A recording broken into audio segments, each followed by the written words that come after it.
ಇದು Excel PU college Guruvayanakere ಪ್ರಾಯೋಜಿತ ಅಖಾಡ big fight ವಿಶೇಷ. ನಾನು ರಮಾಕಾಂತ್. ಇವತ್ತು ಚಂದ್ರಶೇಖರ ಆಜಾದ್ ಅವರ ಮೂಲ ಹೆಸರು ಚಂದ್ರಶೇಖರ ಸೀತಾರಾಮ್ ತಿವಾರಿ. ಅವರ ಹುಟ್ಟುಹಬ್ಬ. ಅವರನ್ನು ನೆನಪಿಸಿಕೊಳ್ಳುತ್ತಾ ಶತ ನಮನಗಳನ್ನು ಆ ಮಹಾನುಭಾವನಿಗೆ ಸಲ್ಲಿಸುತ್ತಾ ಅಂತಹ ದಿವ್ಯ ಕ್ರಾಂತಿಕಾರಿ ಹುಟ್ಟಿದಂಥ ಈ ಸುದಿನದಂದು ಇನ್ನೊಬ್ಬ ಕ್ರಾಂತಿಕಾರಿಯ ಕೋಟ ನೆನಪಿಸ್ಕೊಳ್ತಾ ಇದ್ದೀನಿ ನಾನು.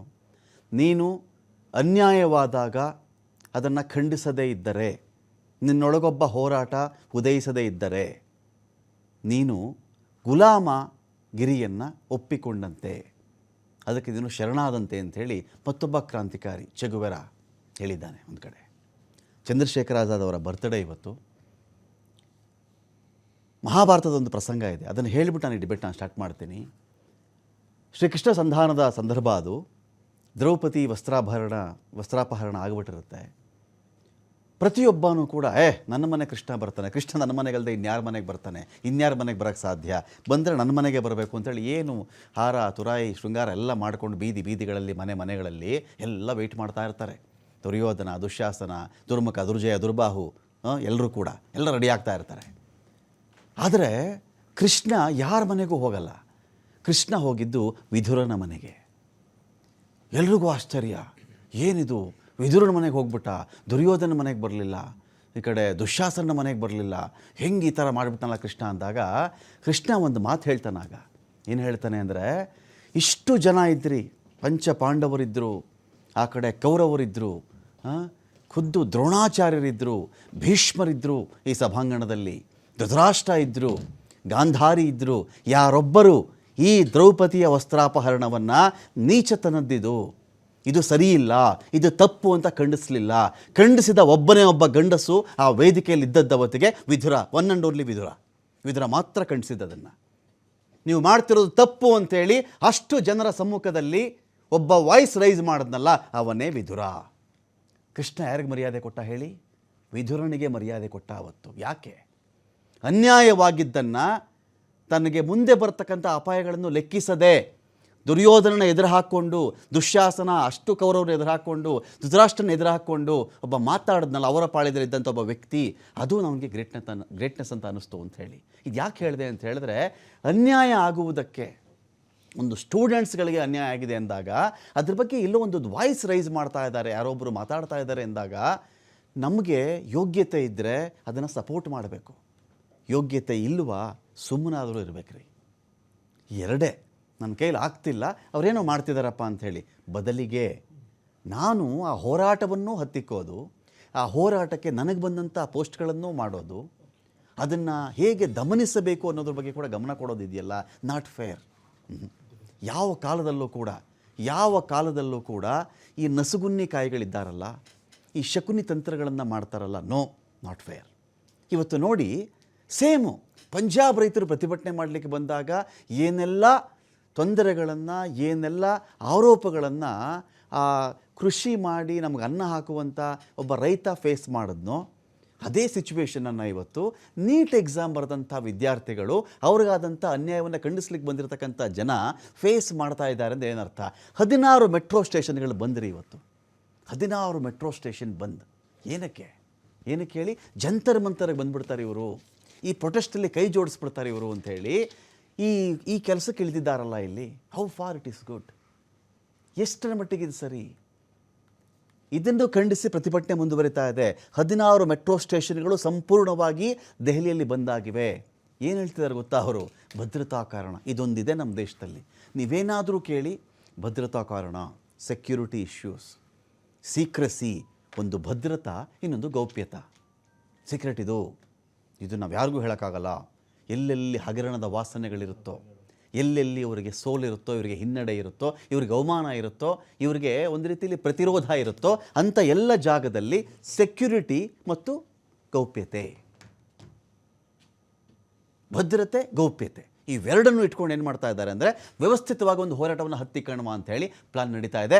ಭದ್ರತಾ ಕಾರಣಗಳಿಂದ ಮುಂದಿನ ಆದೇಶದವರೆಗೆ ಬಂದ್ ಮಾಡಲಾಗ್ತಾ ಇದೆ. ಯಾವ್ಯಾವ ಮಾರ್ಗ ಗೊತ್ತಾ ನಿಮಗೆ?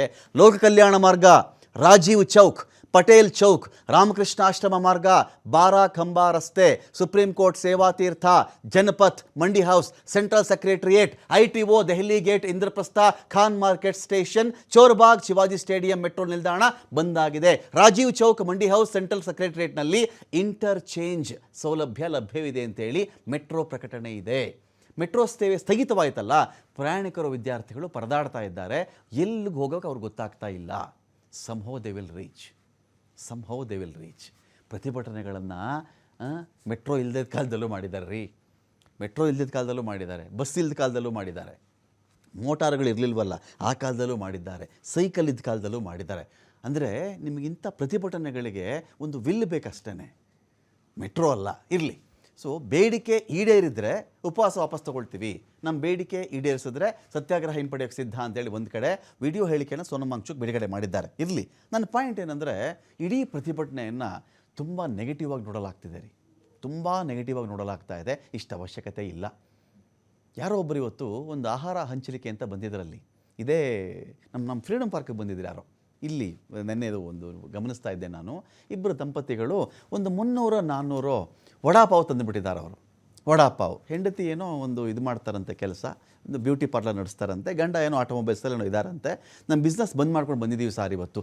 ಏನಕ್ಕೆ ಹಂಚ್ತಾ ಇದ್ದೀರಿ ವಡಾಪಾವ್ ಅಂದರೆ, ಏನೋ ಹೆಲ್ಪ್ ಆಗಲಿ ಬಿಡಿ ಸರ್, ನನಗಿಬ್ಬರು ಮಕ್ಕಳಿದ್ದಾರೆ, ಮುಂದಕ್ಕೇನೋ ಎಕ್ಸಾಮ್ ಬರೀತಾರೆ ಅವರು, ನಮ್ಮದು ಬಿಡಿ ಸರ್ ಏನು ನಡೆಯುತ್ತೆ, ಯಾರೋ ಬಂದಿದ್ದಾರಲ್ಲ ಒಂದು ವಡಾಪಾವ್ ತಿನ್ನಲಿ ಅವರು ಅಂತಾರೆ. ವೈ ಯಾಕೆ? ಇದೇ ಪ್ರತಿಭಟನೆಯಲ್ಲಿ ಬಹುಶಃ ನೀವು ಬೇರೆ ಕಡೆ ನೋಡಿರಬಹುದೇನೋ. TV5 ಬೇರೆ ಮಾಧ್ಯಮಗಳಲ್ಲಿ ನಿಮಗೆ ಕಾಣಿಸಿರ್ಲಿಕ್ಕಿಲ್ಲ. TV5 ನಾವು ತೋರಿಸ್ತಾ ಇದ್ದೀವಿ. ಇದು ಈ ಪ್ರತಿಭಟನೆ ಇನ್ನೊಂದು ಮುಖ. ನಿಮ್ಗೆ ಆಶ್ಚರ್ಯ ಆಗಿಬಿಡುತ್ತೆ.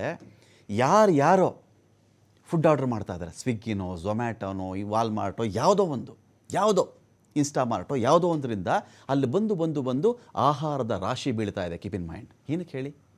ಏನಕ್ಕೆ? ವೈ? ಪ್ರತಿಭಟನೆ ಮಾಡ್ತಿರೋ ಕಾಸ್ ಕರೆಕ್ಟಾಗಿದೆ ಅಂತ. ಪ್ರತಿಭಟನೆ ಮಾಡೋ ದೇಶದ್ರೋಹಿಗಳಾಗಿದ್ದಿದ್ರೆ, ನೀಟಲ್ಲಿ ಕ್ವಶನ್ ಪೇಪರಲ್ಲಿ ಲೀಕ್ ಆಗಿಲ್ಲ ಅಂತ ಆಗಿದ್ದಿದ್ರೆ, ಯಾರು ಇಂಥ ಹುಂಬ ಪ್ರತಿಭಟನೆಗಳು ಇದು ಅಂತೇಳಿ ಒಂದು ಸ್ಟಿಕ್ಕರ್ ಅಂಟಿಸ್ಬಿಟ್ಟು ಪ್ರತಿಭಟನೆ ಮಾಡೋಕ್ಕೆ ಬಿಡ್ತಿರ್ಲಿಲ್ಲ. ಸುಮ್ಮನೆ ವಿಡಿಯೋ ನೋಡ್ಕೊಂಡು ಬನ್ನಿ. ಒಂದು ನಿಮಿಷ ನಿಮಗೆ ಅವಕಾಶ ಕೊಡ್ತೀನಿ. ಸುಮ್ಮನೆ ಆ ವಿಡಿಯೋಗಳು ನೋಡಿ, ನಿಮ್ಗೆ ಅರ್ಥ ಆಗುತ್ತೆ ಅಲ್ಲೇನು ನಡೀತಿದೆ ಅಂತ.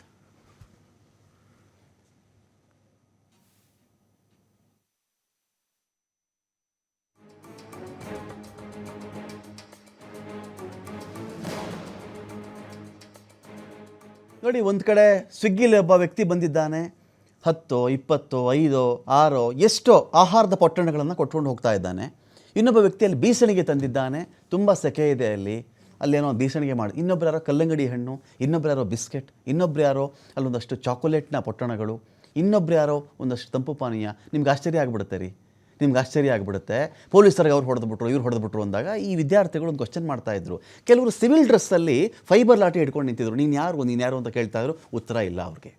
ಈ ಥರ ಫೈಬರ್ ಲಾಠಿ ಹಿಡ್ಕೊಂಡು ಸಿವಿಲ್ ಡ್ರೆಸ್ಸಲ್ಲಿ ಹೊಡೆದ್ಬಿಟ್ಟಾಗ ಏನಾಗುತ್ತೆ, ದೂರದಿಂದ ವಿಡಿಯೋ ಮಾಡಿದಾಗ ಈ ಸಿವಿಲ್ ಡ್ರೆಸ್ಸಲ್ಲಿ ಹೊಡೆದ್ನಲ್ಲ, ಅವನು ಸ್ಟೂಡೆಂಟು, ಅವನು ಪ್ರತಿಭಟನೆ ಮಾಡೋಕ್ಕೆ ಬಂದಿದ್ದಾನೆ, ಪೊಲೀಸರು ಹೊಡಿತಾ ಇದ್ದಾನೆ ಅಂತ ಆಗ್ಬಿಡುತ್ತಲ್ಲ ನರೇಷನ್.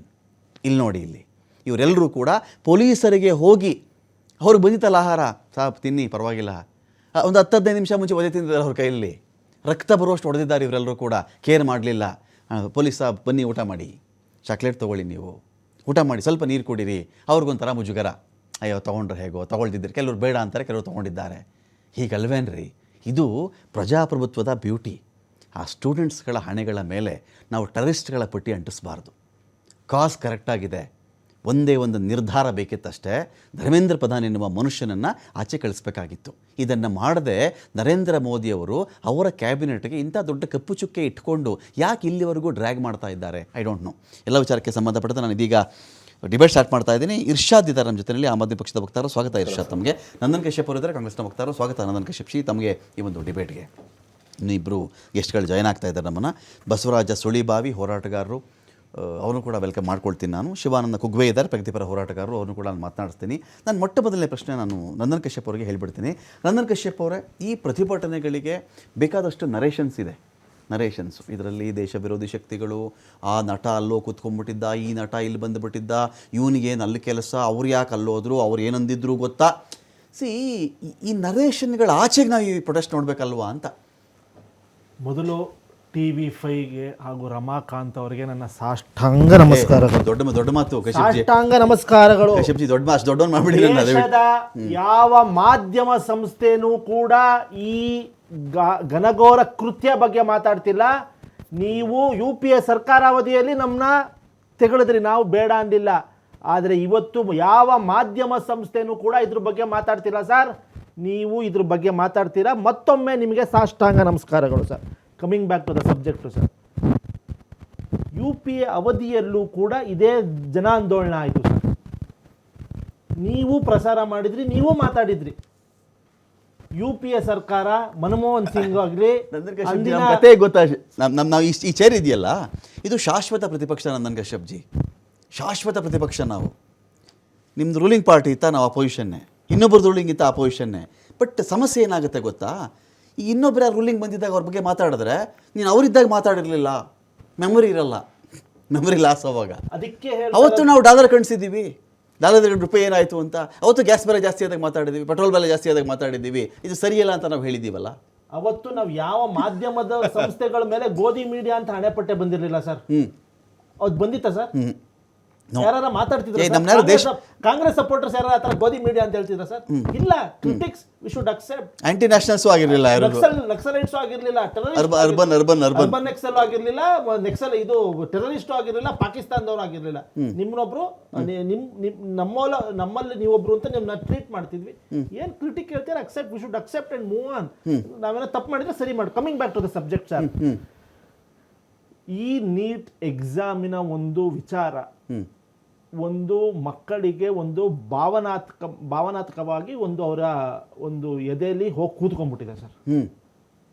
ಒಬ್ಬ ಕನಿಷ್ಠ ಒಂದು ತಂದೆ 8 ರಿಂದ 10 ಲಕ್ಷ ರೂಪಾಯಿ ಖರ್ಚು ಮಾಡ್ತಾರೆ ನೀಟ್ ಎಕ್ಸಾಮ್ಗೆ. ಒಂದು ಮಗುಗೆ ಸರ್ 8 ರಿಂದ 10 ಲಕ್ಷ ರೂಪಾಯಿ.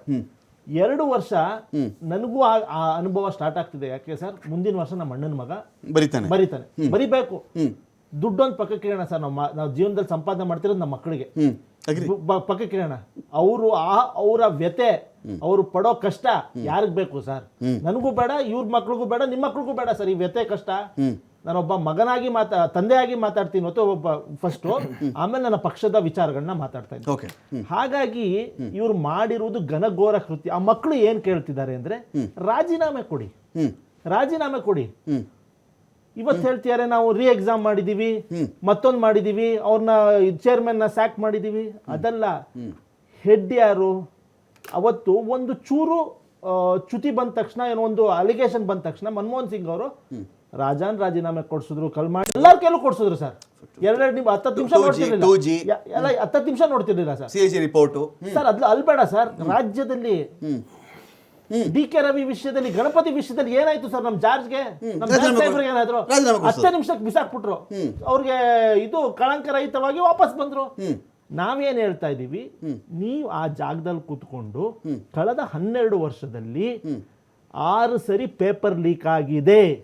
45 ಬಾರಿ ವಿವಿಧ ಒಂದು ಟೆಕ್ನಿಕಲ್ ಬೋರ್ಡ್ದೋ ಇಲ್ಲ ಒಂದು UPS ಇದೆಲ್ಲ ಬೇರೆ ಬೇರೆ ವಿವಿಧ ಒಂದು ಪೇಪರ್ಗಳು ಲೀಕ್ ಆಗಿದೆ ನಿಮ್ಮ ಸರ್ಕಾರ ಬಂದ ಮೇಲೆ. ಇದಕ್ಕೆ ಅಕೌಂಟಬಿಲಿಟಿ ಏನ್ ಫಿಕ್ಸ್ ಮಾಡ್ತೀರಾ?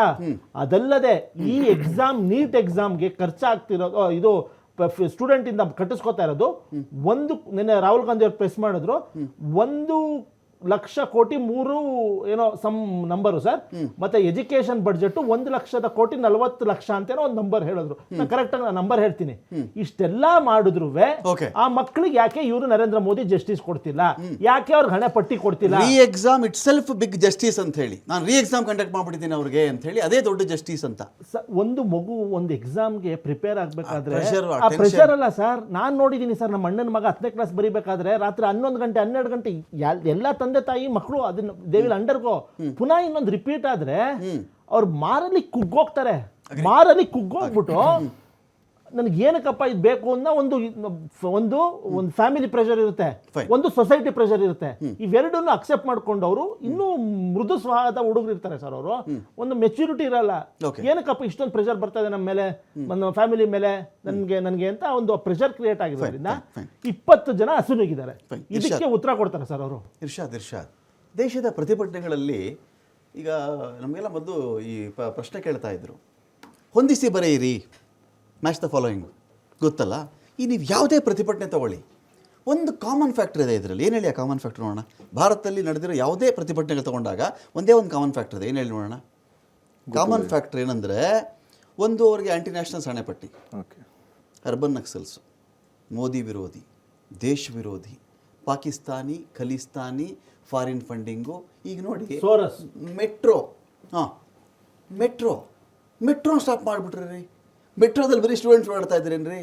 ಬರೀ ಸ್ಟೂಡೆಂಟ್ಸು ಅಂದರೆ ಡೆಲ್ಲಿಯ ಒಂದು ನರನಾಡಿ ಇತ್ತಲ್ಲ, ಡೆಲ್ಲಿ ಒಂದು ನರನಾಡಿ. ಬೆಳಿಗ್ಗೆ ಇದ್ರೆ ಜೀವನ ಅಲ್ವೇನ್ರಿ? ಮುಂಬೈನ ನಾನು ಟ್ರೈನು ಸಬರ್ಬನ್ ಟ್ರೈನ್ ಸ್ಟಾಪ್ ಮಾಡಿಬಿಡ್ತೀನಿ ಅಂದ್ರೆ ಆಗುತ್ತೇನ್ರಿ? ಮುಂಬೈನಲ್ಲಿ ಜನ ನಡೀತಾ ಅಲ್ಲೋಲ ಕಲ್ಲೋಲ ಆಗಲ್ವಾ? ಆ ಕೆಲಸ ಇಲ್ಲಿ ಮಾಡಿದಾರಲ್ಲ, ಇದರಿಂದೆಲ್ಲ ಪ್ರತಿಭಟನೆ ನಿಲ್ಲಿಸ್ಬೋದಾ ಸರ್? ನರೇಂದ್ರ ಮೋದಿ ಅವರು ಮೊದಲನೇ ಅರ್ಥ ಮಾಡ್ಕೊಳ್ಬೇಕಾಗಿರೋದು ಏನಂದರೆ, ಅವರು ಯಾರ ಹತ್ರ ಜಗಳ ಮಾಡ್ಕೊಂಡಿದ್ದಾರೆ ಅಂದರೆ 18 ವರ್ಷದಿಂದ 30 ವಯಸ್ಸಿರೋ ಹುಡುಗರ್ಗ ಹತ್ರ. ಅವ್ರ ವಯಸ್ಸಿರೋರ ಹತ್ರ ಹೋಗಿ ಜಗಳ ಮಾಡ್ಕೊಳ್ತಾ ಇದ್ರೆ ಹೆಂಗೋ ಒಂದು ಸೆಟಲ್ಮೆಂಟ್ ಮಾಡಬಹುದಾಗಿತ್ತು. ಆದರೆ ಈ ಜಂಜಿಗಳಿದಾರಿಲ್ಲ, ಇವ್ರು ಒಂಥರ ಡೇಂಜರ್. ಮನ್ಸ್ ಮಾಡಲ್ಲ ರೋಡಿಗೆ ಬರಕ್ಕೆ. ಒಂದ್ಸತಿ ಮನ್ಸ್ ಮಾಡಿದ್ರೆ ಅವ್ರ ಅಪ್ಪ ಅಮ್ಮ ಮಾತೆ ಕೇಳಲ್ಲ ಅವರು. ಸರ್, ಅವ್ರು ಮೆಟ್ರೋ ಇಲ್ಲ, ಇಡೀ ಡೆಲ್ಲಿನೇ ಬೇಕಾದ್ರೆ ಲಾಕ್ ಮಾಡ್ಕೊಳ್ಳಿ, ಯುವಕರಿಗೆ ಗೊತ್ತು ಹೆಂಗ್ ಬರ್ಬೇಕು ಅನ್ನೋದು. ಜಂತರ್ ಮಂತರ್ಗೆ ಬಂದೇ ಬರ್ತಾರೆ. ಆದ್ರೆ ನರೇಂದ್ರ ಮೋದಿ ಸರ್ಕಾರಕ್ಕೆ ಒಂದ್ ಮಾತ್ರ ನಾನು ಹೇಳಕ್ ಇಷ್ಟಪಡ್ತೀನಿ, ಬ್ಯಾರಿಕೇಡ್ ವೆಲ್ಡಿಂಗ್ ದೃಶ್ಯ ನೋಡಿದೆ ನಾನು ಇರ್ಷದ್. ಬ್ಯಾರಿಕೇಡ್ ವೆಲ್ಡಿಂಗ್ ಮಾಡ್ತಾ ಇದ್ರು. ಅವ್ರು ವೆಲ್ಡಿಂಗ್ ಆದ್ರೂ ಮಾಡ್ಕೊಳ್ಳಿ, ಮೋಲ್ಡ್ ಆದ್ರೂ ಹಾಕೊಳ್ಳಿ, ಆದ್ರೆ ಯುವಕರ ಹತ್ರ ಏನು ನಿನ್ಕೊಳ್ಳಲ್ಲ. ನಾನು ಹೇಳ್ತಾ ಇದೀನಿಲ್ಲ, ಆಸ್ ಎ ಯೂತ್ ನನ್ಗೂ ಗೊತ್ತು ಪ್ರತಿಭಟನೆಗಳು ಯಾವ ತರ ಹೊಡಿಬೇಕನ್ನೋದು. ಇವ್ರಿಗೆ ಕಟ್ಟಬೇಕಾದ ಗೊತ್ತಿದ್ರೆ ನಮ್ಗೆ ಹೊಡಿಯೋದು ಗೊತ್ತಿರತ್ತೆ. ಆದ್ರೆ ನಾವು ಪ್ರಜಾಪ್ರಭುತ್ವದಲ್ಲಿ ಯಾವುದೇ ಕಾರಣಕ್ಕೂ ನಮ್ಮ ಕೈಯಲ್ಲಿ ಕಾನೂನು ತಗೊಂಡ್ಬೇಡ್ದು ಅಂತ ವೇಟ್ ಮಾಡ್ಕೊಂಡು ಗಾಂಧಿ ತೋರಿಸಿರೋ ರೋಡಲ್ಲಿ ನಡೀತಾ ಇದೀವಿ. ನರೇಂದ್ರ ಮೋದಿ ಏನಾದ್ರು ಇದೇ ತರ ಹಿಟ್ಲರ್ ತರ ನಡೆಯಕ್ಕೂ ಏನಾದ್ರು ಯೋಚನೆ ಮಾಡಿದ್ರೆ ವಿದ್ಯಾರ್ಥಿಗಳು ತೋರಿಸ್ತಾರೆ ಯಾವ ತರ ಪ್ರತಿಭಟನೆಗಳು ನಡೆಯುತ್ತೆ ಅಂತ. ಇಷ್ಟು ಅಹಂಕಾರ ಯಾವ ಸರ್ಕಾರಕ್ಕೂ ಇರ್ಲಿಲ್ಲ ಸರ್. ನಾವ್ ಏನ್ ಕೇಳ್ತಾ ಇದೀವಿ? ಇವ್ರ ಅಪ್ಪನ ಮನೆ ಆಸ್ತಿ ಕೇಳ್ತಾ ಇದೀವ? ನಾವು ಕೇಳ್ತಾ ಇರೋದು, ನಾವು ಬರೆಯೋ ಎಕ್ಸಾಮ್ಗೆ ನಮ್ಗೆ ಕರೆಕ್ಟ್ ಆಗಿ ಪರಿಹಾರ ತಗೊಂಡ್ ಬಂದ್ ಕೊಡಿ, ಅಕೌಂಟಬಿಲಿಟಿ. ಬೇರೆ ಏನು ಕೇಳ್ತಾ ಇಲ್ಲ ಅಲ್ಲ. ಏನಾದ್ರು ಇವ್ರು ಮಿನಿಸ್ಟ್ರಿ ಕೇಳ್ತಾ ಇದೀವಾ, ಇಲ್ಲ ನೀವ್ ಹೇಳಿದ್ಬಿಟ್ಟು ನಮ್ಗೆ ಕೂಣ್ಸಿ ಅಂತ ಕೇಳ್ತಾ ಇದೀವ? ಆತರ ಏನು ಕೇಳ್ತಾ ಇಲ್ಲ. ನೀವು ನಡ್ಕೊಂತಾ ಇರೋ ರೀತಿ ನೀತಿಗಳು ನೋಡ್ತಾ ಇದ್ರೆ ನಿಮ್ಗೆ ಇಳಿಸ್ಬಿಟ್ಟು ನಾವೇ ಕೂತ್ಕೊಳ್ಬೇಕು ಅನ್ನೋದು ಮನಸ್ಸಲ್ಲಿ ಬರ್ತಾ ಇದೆ. ಫೈನ್. ಇದೀಗ ನಮ್ಮನ್ನ ಬಸವರಾಜ ಸುಳಿಬಾವಿ ಜಾಯ್ನ್ ಆಗಿದ್ದಾರೆ, ಹೋರಾಟಗಾರರು. ಸ್ವಾಗತ ಬಸವರಾಜ ಸುಳಿಬಾವಿ ಅವರು ತಮಗೆ ಒಂದು ಡಿಬೇಟ್ಗೆ. ನಮಸ್ಕಾರ ರಮಾಕಾಂತ್ ಅವರೇ. ನಮಸ್ಕಾರ. ಏನ್ ಹೇಳಕ್ ಬಯಸ್ತೀರಿ ಈ ಚರ್ಚೆಯಲ್ಲಿ? ಹೇಳಿ, ಏನ್ ಪ್ರಶ್ನೆನ? ಈ ಟೈಮಲ್ಲಿ ಈ ಹೋರಾಟದ ಬಗ್ಗೆ ಏನ್ ಹೇಳಿಕ್ ಬಯಸ್ತಿರ್ತಾವು ಅಂತ. ರಮಾಕಾಂತ್ ಅವ್ರೆ, ಒಂದು ಈಗಾಗಲೇ ನೀವು ವಿಸ್ತಾರವಾಗಿ ಹೇಳಿದಿರಿ. ಒಂದು ಈಗಾಗಲೇ ಅಲ್ಲಿ ಚಳವಳಿಯನ್ನ ಬಡಿಯೋದಕ್ಕಾಗಿ, ಅದನ್ನ ಹತ್ತಿಕ್ಕೋದಕ್ಕಾಗಿ ಬೇರೆ ಬೇರೆ ತಂತ್ರಗಳನ್ನ, ಬೇರೆ ಬೇರೆ ಕಾರ್ಯಗಳನ್ನ ಸರ್ಕಾರದವ್ರು ಮಾಡ್ತಾ ಇದ್ದಾರೆ ಅನ್ನೋದು ನಮ್ಮೆಲ್ಲರೂ ಕೂಡ ಗಮನಕ್ಕಿದೆ. ಅದರಲ್ಲಿ ಒಂದು ಈಗಾಗಲೇ ನೀವು ಚರ್ಚೆ ಮಾಡಿದ ಹಾಗೇನೆ ಈ ಮೆಟ್ರೋಗಳನ್ನೆಲ್ಲ ಬಂದ್ ಮಾಡಿದ್ದಾರೆ ಅಂತ ಹೇಳ್ಕೊಂಡು. ಈ ಮೆಟ್ರೋಗಳನ್ನ ಯಾಕೆ ಬಂದ್ ಮಾಡಿದ್ದಾರೆ ಅಂತಂದ್ರೆ ಸೆಕ್ಯೂರಿಟಿ ಪ್ರಶ್ನೆ ಇಟ್ಕೊಂಡಿದ್ದಾರೆ. ಅದನ್ನ ಯಾವ್ದನ್ನು ಕೂಡ ಹೇಳಿಕ್ಕಾಗಲ್ಲ. ನನಗೆ ದೇಶದ ರಾಜಧಾನಿಯಲ್ಲಿನೇ ಈ ಸೆಕ್ಯೂರಿಟಿ ಪ್ರಶ್ನೆ ಅಂದ್ರೆ, ಅಥವಾ ಈ ಯಾರು ಬರ್ತಾರ ಅನ್ನುವಂತ ಕಲ್ಪನೆ ಇದ್ರೆ ಅಂತಂದ್ರೆ, ಈ ದೇಶದೊಳಗ ರಾಜಧಾನಿ ಒಳಗಡೆ ಆಡಳಿತ ಇಲ್ವಾ, ಅಥವಾ ಅದರದಾದಂತ ಈ ಸಂದರ್ಭದೊಳಗಡೆ ಅವ್ರು ಬಂದ್ರ ಅಥವಾ ಬರ್ತಾ ಇದಾರ, ಯಾರು ಬರ್ತಾ ಇದಾರೆ ಅನ್ನುವಂತ ಪ್ರಶ್ನೆಗಳದಾವಲ್ಲ. ಒಂದು ರಾಜಧಾನಿ ಒಳಗಡೆನೆ ನಾವು ಈ ತರ ಅಪಾಯವನ್ನ, ಅಸುರಕ್ಷತೆಯನ್ನ ನಾವು ಮುಂದೆ ಮಾಡಿದರೆ ಇಡೀ ದೇಶದೊಳಗಡೆ ಜನ ಏನ್ ಅಂದ್ಕೊಳ್ತಾರ ಅನ್ನುವಂತ ವಿಚಾರವೂ ಕೂಡ ಈ ಆಡಳಿತ ಮಾಡಿದವ್ರಿಗೆ ಇಲ್ವಾ ಅನ್ನುವಂತ ಪ್ರಶ್ನೆಗಳು ಇದಾವೆ. ಇವೆಲ್ಲವೂ ಕೂಡ ನಾವು ಅರ್ಥ ಮಾಡ್ಕೊಳ್ಬೇಕಾದದ್ದು ಏನು ಅಂತಂದ್ರೆ, ಜನ ಇವ್ರು ಹೇಳಿದ್ದನ್ನು ಎಲ್ಲರೂ ನಂಬುತ್ತಾರೆ ಅಂತ ತಿಳ್ಕೊಂಡಿದ್ದಾರೆ. ಆ ನಂಬುವಂತ ಕಾಲ ಈಗ ಇಲ್ಲ. ಅದು ಎಲ್ಲ ವಿಚಾರಗಳು ಈಗ ಜನರಿಗೆ ಗೊತ್ತಾಗ್ತಾ ಇದಾವೆ. ಜನ ಅದಕ್ಕೆ ತಮ್ಮ ಪ್ರತಿಕ್ರಿಯೆಯನ್ನು ಕೊಡ್ತಾ ಇದ್ದಾರೆ. ಜನಕ್ಕೆ ಇವ್ರು ಹೇಳ್ತಕ್ಕಂಥ ಸುಳ್ಳುಗಳನ್ನ ಅರ್ಥ ಮಾಡ್ಕೊಂಡು ಅದಕ್ಕೆ ಹೇಗೆ ಪ್ರತಿಕ್ರಿಯಿಸ್ಬೇಕು ಅನ್ನುವಂತ ಅರಿವು ಕೂಡ ಈ ಕಾಲದೊಳಗಡೆ ಬಂದಿದೆ. ಇಂಥ ಸಂದರ್ಭ ಒಳಗಡೆ ಇಂಥ ಹಸಿ ಸುಳ್ಳುಗಳನ್ನ ಹೇಳುವಂತ, ಜನರು ಯಾಮಾರಿಸುವಂತ ಈ ತಂತ್ರಗಾರಿಕೆ ತುಂಬಾ ದಿನ ನಡೆಯೋದಿಲ್ಲ ಅನ್ನೋದು ಸ್ಪಷ್ಟ ಅಂತ ನನಗೆ ಅನಿಸುತ್ತೆ. ನಾನು ಮತ್ತಷ್ಟು ಮಾತಾಡ್ತೀನಿ. ಎಕ್ಸೆಲ್ PU ಕಾಲೇಜು ಗುರುವಾಯನಕೆರೆ ಪ್ರಾಯೋಜಿತ ಅಖಾಡ ಬಿಗ್ ಫೈಟ್ ವಿಶೇಷ ಮತ್ತೆ ಮುಂದುವರಿಯುತ್ತೆ ಒಂದು ಬ್ರೇಕ್ ಆದ್ಮೇಲೆ. ಎಕ್ಸೆಲ್ PU ಕಾಲೇಜು ಗುರುವಾಯನಕೆರೆ ಪ್ರಾಯೋಜಿತ ಅಖಾಡ ಬಿಗ್ ಫೈಟ್ ವಿಶೇಷ ಮತ್ತೆ ಮುಂದುವರಿಸ್ತಾ ಇದ್ದೀನಿ ನಾನು. ನಂದನ್ ಕಶ್ಯಪ್ಜಿ, ಒಂದು ಪಾಯಿಂಟ್ ಇದೆ ಇಲ್ಲಿ. ನಿಮಗೆ ಫಾಸ್ಟ್ ಟ್ರ್ಯಾಕ್ ಕೋರ್ಟ್ ಸ್ಥಾಪನೆ ಮಾಡ್ತೀವಿ, 4 ರಾಜ್ಯಗಳಲ್ಲಿ 5 ಕಡೆ ನಾವು ಸ್ಥಾಪನೆ ಮಾಡಿಬಿಡ್ತೀವಿ, ಪ್ರಕರಣಗಳನ್ನು ನಾವೆಲ್ಲ ಗಮನಿಸ್ತೀವಿ, ನಾನು ಇದನ್ನು ಸಹಿಸೋದಿಲ್ಲ, ನಾನು ಯಾರನ್ನೂ ಬಿಡಲ್ಲ. ಸೊ ಆ ಕಾರಣದಿಂದಾಗಿ ಯುವಕರ ಭವಿಷ್ಯಕ್ಕೆ ಹಾನಿ ಮಾಡುವ ಯಾರನ್ನೂ ಬಿಡಲ್ಲ ಅಂತ ಇಲ್ಲಿ ನರೇಂದ್ರ ಮೋದಿ ಅವರು ಹೇಳಿದ್ದಾರೆ. ನನ್ನ ಪಾಯಿಂಟ್ ಏನಂತ ಹೇಳಿದ್ರೆ, ಮೊದಲು ಹಿಡ್ಕೊಳ್ಳಿ ನೀವು ಅಂತ. ಯಾರನ್ನೂ ಬಿಡಲ್ಲ ಅಂತ ಇವ್ರು ಹೇಳ್ತಿದ್ದಾರಲ್ಲ, ಫಸ್ಟ್ ಹಿಡ್ಕೊಳ್ಳಿ ನೀವು ಅದಕ್ಕೆ ಅಂತ ನಾನು ಹೇಳಿದ್ದು. ಫಸ್ಟ್ ಹಿಡ್ಕೋಬೇಕಲ್ಲ, ಬಿಡಬೇಕು ಅಂದರೆ ಯಾರನ್ನೂ ಬಿಡಲ್ಲ ನಾನು ಅಂತ ಹೇಳಿದ್ರೆ. ಇದನ್ನು ಏನು ಮಾಡ್ತಿದ್ದಾರೆ, ಪ್ರತಿ ಬಾರಿ ಬಾಲಂಗೋಚಿ ಬಾಲಂಗೋಚಿ ಇರ್ತಾರಲ್ಲ, ಯಾವನೋ ಅವರು ಇವರು ಅದನ್ನು ಹಿಡಿತಿದಾರಲ್ಲ. ಸೊ ನಾನು ಕೇಳೋದೇನಂತ ಹೇಳಿದ್ರೆ, ಧರ್ಮೇಂದ್ರ ಪ್ರಧಾನ್ ಒಬ್ಬ ಮನುಷ್ಯನ ಒಂದು ಮಿನಿಸ್ಟರ್ ಪೋಸ್ಟ್ ನಿಮ್ಮ ಕ್ಯಾಬಿನೆಟಲ್ಲಿ, just to save mister Dharmendra Pradhan, ಇಷ್ಟೆಲ್ಲ ರಾದ್ಧಾಂತವನ್ನು ನೀವು ದೇಶದ ಹೃದಯ ಭಾಗ ದೆಹಲಿಯಲ್ಲಿ ಸಹಿಸ್ಕೋತಾ ಇದ್ದೀರಾ ಅಂದರೆ ಏನಾದರೂ ಇದೆಯಾ ಇಲ್ಲಿ? ಧರ್ಮೇಂದ್ರ ಪ್ರಧಾನ್ ಯಾಕೆ ತೆಗಿಯೋಕ್ಕಾಗಲ್ಲ? ಅಲ್ಲ, ಇವಾಗ ನೋಡಿ ರಮಾಕಾಂತ್ ಅವರೇ, ಒಂದು ಸಮಸ್ಯೆ ದೊಡ್ಡ ಸಮಸ್ಯೆ ಆದಾಗ ಅದ್ರ ಬುಡಕ್ಕೆ ಹೋಗಿ ನಾವು ಸಮಸ್ಯೆನ ಪತ್ತೆ ಹಚ್ಚಿ ಸಮಸ್ಯೆ ಬರದೇ ಇರೋಂಗೆ ನಾವು ಆಳುವ ಪಕ್ಷಗಳು, ಆಳುವ ಸರ್ಕಾರಗಳು ಮಾಡುತ್ತೆ. ಆದರೆ ಈ ನರೇಂದ್ರ ಮೋದಿ ಸರ್ಕಾರ 56 ಇಂಚು ಇದೆ ಅಂತಾರಲ್ಲ, ಅದು 56 ಇಂಚು ಇದೆ ಅಲ್ಲ, 56 ಇಂಚಿನ ದಪ್ಪದ ಚರ್ಮ ಇರುವ ನರೇಂದ್ರ ಮೋದಿ ಸರ್ಕಾರಕ್ಕೆ ಮನುಷ್ಯತ್ವ ಇಲ್ಲ. ಮನುಷ್ಯತ್ವ ಇಲ್ಲದೆ ಇರೋ ಸರ್ಕಾರ ನಾನು ತಪ್ಪು ಮಾಡಿದ್ದೀನಿ ಇವರು ಧರ್ಮೇಂದ್ರ ಪ್ರಧಾನ್ ತಪ್ಪು ಮಾಡಿದಾನೆ ಅದು ಮನಸ್ಸಿಗೆ ಹೋಗ್ತಾ ಇಲ್ಲ ಸರ್. ಇವ್ರಿಗೆ ದಪ್ಪ ಧರ್ಮ ಸರ್ಕಾರ, ಅವ್ರಿಗೆ ತಲೆಯಲ್ಲಿ ಹೋಗಿ ಕೂತ್ಕೊಂಡ್ಬಿಟ್ಟಿದ್ರೆ ನಾನು ಏನ್ ಮಾಡಿದ್ರು ನಡೆಯುತ್ತೆ, ನಾನು ಏನ್ ಮಾಡಿದ್ರು ಅಕ್ಸೆಪ್ಟ್ ಮಾಡ್ಕೊಂಡು ಹೋಗ್ತಾರೆ. ಯಾಕಂದ್ರೆ ಎಲ್ಲ ನನ್ನ ಕೈಲಿದೆ, CBI ಇದೆ, ED ಇದೆ, ಇವಾಗ ಎಲೆಕ್ಷನ್ ಕಮಿಷನ್ ಅವ್ರಿಗೆ ಜಾಬಲ್ಲಿ ಇಟ್ಕೊಂಡು ಓಡಾಡ್ತಿದಾರಲ್ಲ, ಜನ ನನಗೆ ಓಟ್ ಹಾಕ್ತಾರೆ ಅನ್ನೋ ಒಂದು ಮನಸ್ಥಿತಿ ಹೊರಟೋಗಿದ್ದಾರೆ. ಆದರೆ ಮೊನ್ನೆ ಆಗಿದ್ದು ಅಂಡರ್ ಕರೆಂಟು ನರೇಂದ್ರ ಮೋದಿಗಾಗಲಿ ಅಮಿತ್ ಶಾಗಾಗಲಿ RSSಗೆ ಹಿಡಿಯೋಕ್ಕಾಗಲಿಲ್ಲ ಸರ್. ಯಾವುದೋ ಒಂದು ಹುಡುಗಿ ಬಂದಲ್ಲಿ ನಿಂತ್ಕೊಂಡು ಹೇಳ್ತಾ ಇದೆ ಸರ್, ನಮ್ಮಪ್ಪ ಆಟೋ ಓಡಿಸ್ತಾನೆ, ಆ ಆಟೋ ಓಡಿಸಿದ ದುಡ್ಡಿಂದ ನಾನು ನೀಟ್ ಎಕ್ಸಾಮ್ ಬರೆದೆ ಸರ್, 2 ಸರಿ ಬರೆದೆ ಸರ್, ಆ ರೋದನೆ ನನಗೆ ಗೊತ್ತು, ಏನಕ್ಕೆ ಬಂದಿದ್ದೀನಿ ಅಂತ ನಾನು ಯಾರು ನನಗೆ ದುಡ್ಡು ಕೊಟ್ಬಿಟ್ಟು ಕಾಂಗ್ರೆಸ್ ಅವರಾಗಲಿ ಆಮ್ ಆದ್ಮಿ ಅವರಾಗಲಿ ಇದು ಸಮಾಜವಾದಿ ಅವ್ರು ಕಳಿಸಿಲ್ಲ ಸರ್, ನಾನು ಉತ್ತರ ಪ್ರದೇಶದಿಂದ ನಾನು ದುಡ್ಡು ಹಾಕೊಂಡು ಬಂದಿದ್ದೀನಿ ಅಂತ ಆ ಹುಡುಗಿ ಹೇಳ್ತು. ಈ ಅಂಡರ್ ಕರೆಂಟು ನರೇಂದ್ರ ಮೋದಿ ಅವರು ಹಿಡಿಯಕ್ಕೆ ಆಗ್ತಾ ಇಲ್ಲ. ನಮ್ಮ ಸ್ನೇಹಿತರು ಹೇಳ್ದಂಗೆ ಇದು ಕಟ್ಟೆ ಒಡೆದಿದೆ. ಮುಂದಿನ ದಿನಗಳಲ್ಲಿ ಏನಾಗುತ್ತೋ ಅದು ಜನ ತೋರಿಸ್ತಾರೆ ಸರ್. ಫೈನ್. ನಾನು ಇದೀಗ ಶಿವಾನಂದ ಕುಗ್ವೆ ಅವರ ಜಾಯ್ನ್ ಆಗಿದ್ದಾರೆ, ಪ್ರಗತಿಪರ ಹೋರಾಟಗಾರರು. ಶಿವಾನಂದ ಕುಗ್ವೆ ಅವರೇ ನಮಸ್ಕಾರ, ಸ್ವಾಗತ ನಿಮಗೆ ಒಂದು ಡಿಬೇಟ್ಗೆ. ಫೈನ್, ನಾನು ಮತ್ತಷ್ಟು ಮಾತಾಡ್ತೀನಿ. ಇರ್ಷಾದ್, ಇನ್ನೊಂದು ಪಾಯಿಂಟ್ ಇದೆ ನಮ್ಮದು. ಸೊ ನೀವು ಸ್ವಲ್ಪ ಲೇಟ್ ಮಾಡ್ಕೊಂಬಿಟ್ರಾ? ದೆಹಲಿಯಲ್ಲೇ ಇದ್ದುಕೊಂಡು ಆಮ್ ಆದ್ಮಿ ಅವರು ಈ ಹೋರಾಟಕ್ಕೆ ಲೇಟ್ ಮಾಡ್ಕೊಂಬಿಟ್ರಾ? ನಿಮ್ಗೆ ಒಂದು ಫೋರ್ಸ್ ಇರಲಿಲ್ವಾ? ಅಥವಾ ತಡವಾಗಿ ನೀವು CJP ಜೊತೆ ಕೈ ಜೋಡಿಸ್ಬಿಟ್ರಾ? ಇಲ್ಲಿ ಹೇಗೆ ನಿಮ್ಮ ಕಥೆ ಏನಾಯಿತು ಆಮ್ ಆದ್ಮಿ ವಿಚಾರದ್ದು ಅಂತ? ಸರ್, ಆಮ್ ಆದ್ಮಿ ಪಾರ್ಟಿ ಮೊದಲನೇ ದಿವಸದಿಂದಾನು CJP ಜೊತೆಲಿ ಕೈ ಜೋಡಿಸಿ ಒಗ್ಗಟ್ಟಾಗಿ ಈ ಪ್ರತಿಭಟನೆಗೆ ಸಪೋರ್ಟ್ ಕೊಟ್ಟಿದ್ದೀವಿ ನಾವು. ಓಕೆ, ನಾವು ಯಾವುದೇ ಕಾರಣಕ್ಕೆ ಹಿಂದೆಯಿಂದ ಬಂದಿಲ್ಲ, ಮುಂದೆಯಿಂದಾನೇ ಈ ಪ್ರತಿಭಟನೆಯಲ್ಲಿ ನಿಂತ್ಕೊಂಡಿದ್ದೀವಿ. ನಮ್ಮ ಅರವಿಂದ್ ಕೇಜ್ರಿವಾಲ್ ಅವರು ಈ ಹೋರಾಟಕ್ಕೆ ಎಷ್ಟು ಬೆಂಬಲ ಕೊಟ್ಟಿದ್ದಾರೆ, ಯಾವ ಅಪೋಸಿಷನ್ ಲೀಡರ್ ಅಷ್ಟು ಬಿಡಲ್ಲ ಅಂತ ನರೇಂದ್ರ ಮೋದಿ ಯಾರು ಕೊಟ್ಟಿರಲಿಲ್ಲ. ಫಾಸ್ಟ್ ಟ್ರ್ಯಾಕ್ ಕೋರ್ಟ್ ಮಾಡಿದೀವಿ ಅಂತ ಹೇಳ್ತಾ ಇದ್ದಾರೆ. ಇದಾದ್ಮೇಲೆ ಬಿಡ್ಬೇಕಲ್ವಾ ನೀವು ಹೋರಾಟವನ್ನು? ನರೇಂದ್ರ ಮೋದಿ ಅವರು ಹೇಳಿದ್ದೆಲ್ಲ 12 ವರ್ಷದಿಂದ ದೇಶ ಕೇಳ್ಕೊಂಡೇ ಬರ್ತಿದೆ. ಅವರು ದೊಡ್ಡದಾಗಿ ರೈಲೇ ಬಿಟ್ಟಿರೋದು, ಯಾವ್ದು ಹೇಳಿದ್ ಯಾವ್ದು ಮಾಡಿಲ್ಲ. ಅವ್ರು ಯಾವ್ದು ಹೇಳ್ತಾರ ಅದು ಮಾಡದೇ ಇಲ್ಲ. ಓಕೆ, ಇದು ನಿಜಾಂಶ. ಇದು 100%. 12 ವರ್ಷದಿಂದ ಯಾವ್ದು ಹೇಳಿದಾರೆ, ಯಾವ್ದು ಮಾಡಿಲ್ಲ, ಬೇಕಾದ್ರೆ ಚೆಕ್ ಮಾಡ್ಕೊಳ್ಳಿ ಫ್ಯಾಕ್ಟ್. ಓಕೆ, ಇನ್ನೊಂದು, ಇವಾಗ ಈ ಡೆಲ್ಲಿಯಿಂದ ಹಿಡಿದು ಹಳ್ಳಿವರೆಗೂ ಈ ಪ್ರತಿಭಟನೆ ಬಂದಿದೆ ಅಂತ ಗೊತ್ತಾಗಿದ ತಕ್ಷಣ ಅವ್ರಿಗೆ ಇವಾಗ ಭಯ ಸ್ಟಾರ್ಟ್ ಆಗಿರೋದು. ಯಾವುದೇ ಕಾರಣಕ್ಕೆ ನರೇಂದ್ರ ಮೋದಿ ಅವರು ಅಷ್ಟು ಈಸಿಯಾಗಿ ಸೋಲ್ ಒಪ್ಪವರೇ ಇಲ್ಲ. ಅದು 1 ವರ್ಷ ಡೆಲ್ಲಿಗೆ ಅವರು ರೈತರಿಗೆ ಬಿಟ್ಟಿಲ್ಲ. ಇವತ್ತು ಸ್ಟೂಡೆಂಟ್ ಬಿಡಕ ಮನ್ಸಿರ್ಲಿಲ್ಲ, ಹಂಗೋ ಬಂದ್ಬಿಟ್ಟಿದ್ದಾರೆ. ಇವಾಗ ತಾಳಕ್ ಆಗ್ತಾ ಇಲ್ಲ. ಅವರು ಹೋಮ್ ಮಿನಿಸ್ಟರ್ ಫೇಲ್ಡ್ ಆಗಿದ್ದಾರೆ, ಇಂಟೆಲಿಜೆನ್ಸ್ ಫೇಲ್ ಆಗಿದೆ, ಸರ್ಕಾರನೇ ಫೇಲ್ಡ್ ಆಗಿದೆ. ಇವತ್ತು ನಾಳೆ ಏನಾಗುತ್ತೆ ಅಂತ ಅವ್ರ ಸರ್ಕಾರಕ್ಕೆ ಗೊತ್ತಿಲ್ಲ. ಹೆಂಗೋ ಒಂದು ಈ ಪ್ರತಿಭಟನೆ ಹೊಡಿಬೇಕಂತಾನೆ ಸೋನಂ ವಾಂಗ್ಚುಕ್ ಅವರಿಗೆ ತಗೊಂಡೋಗಿ ಹಾಸ್ಪಿಟಲ್ ಅಲ್ಲಿ ಅಡ್ಮಿಟ್ ಮಾಡ್ಕೊಂಡು ಯಾರಿಗೂ ಭೇಟಿ ಮಾಡಕ್ ಬಿಡ್ತಾ ಇಲ್ಲ.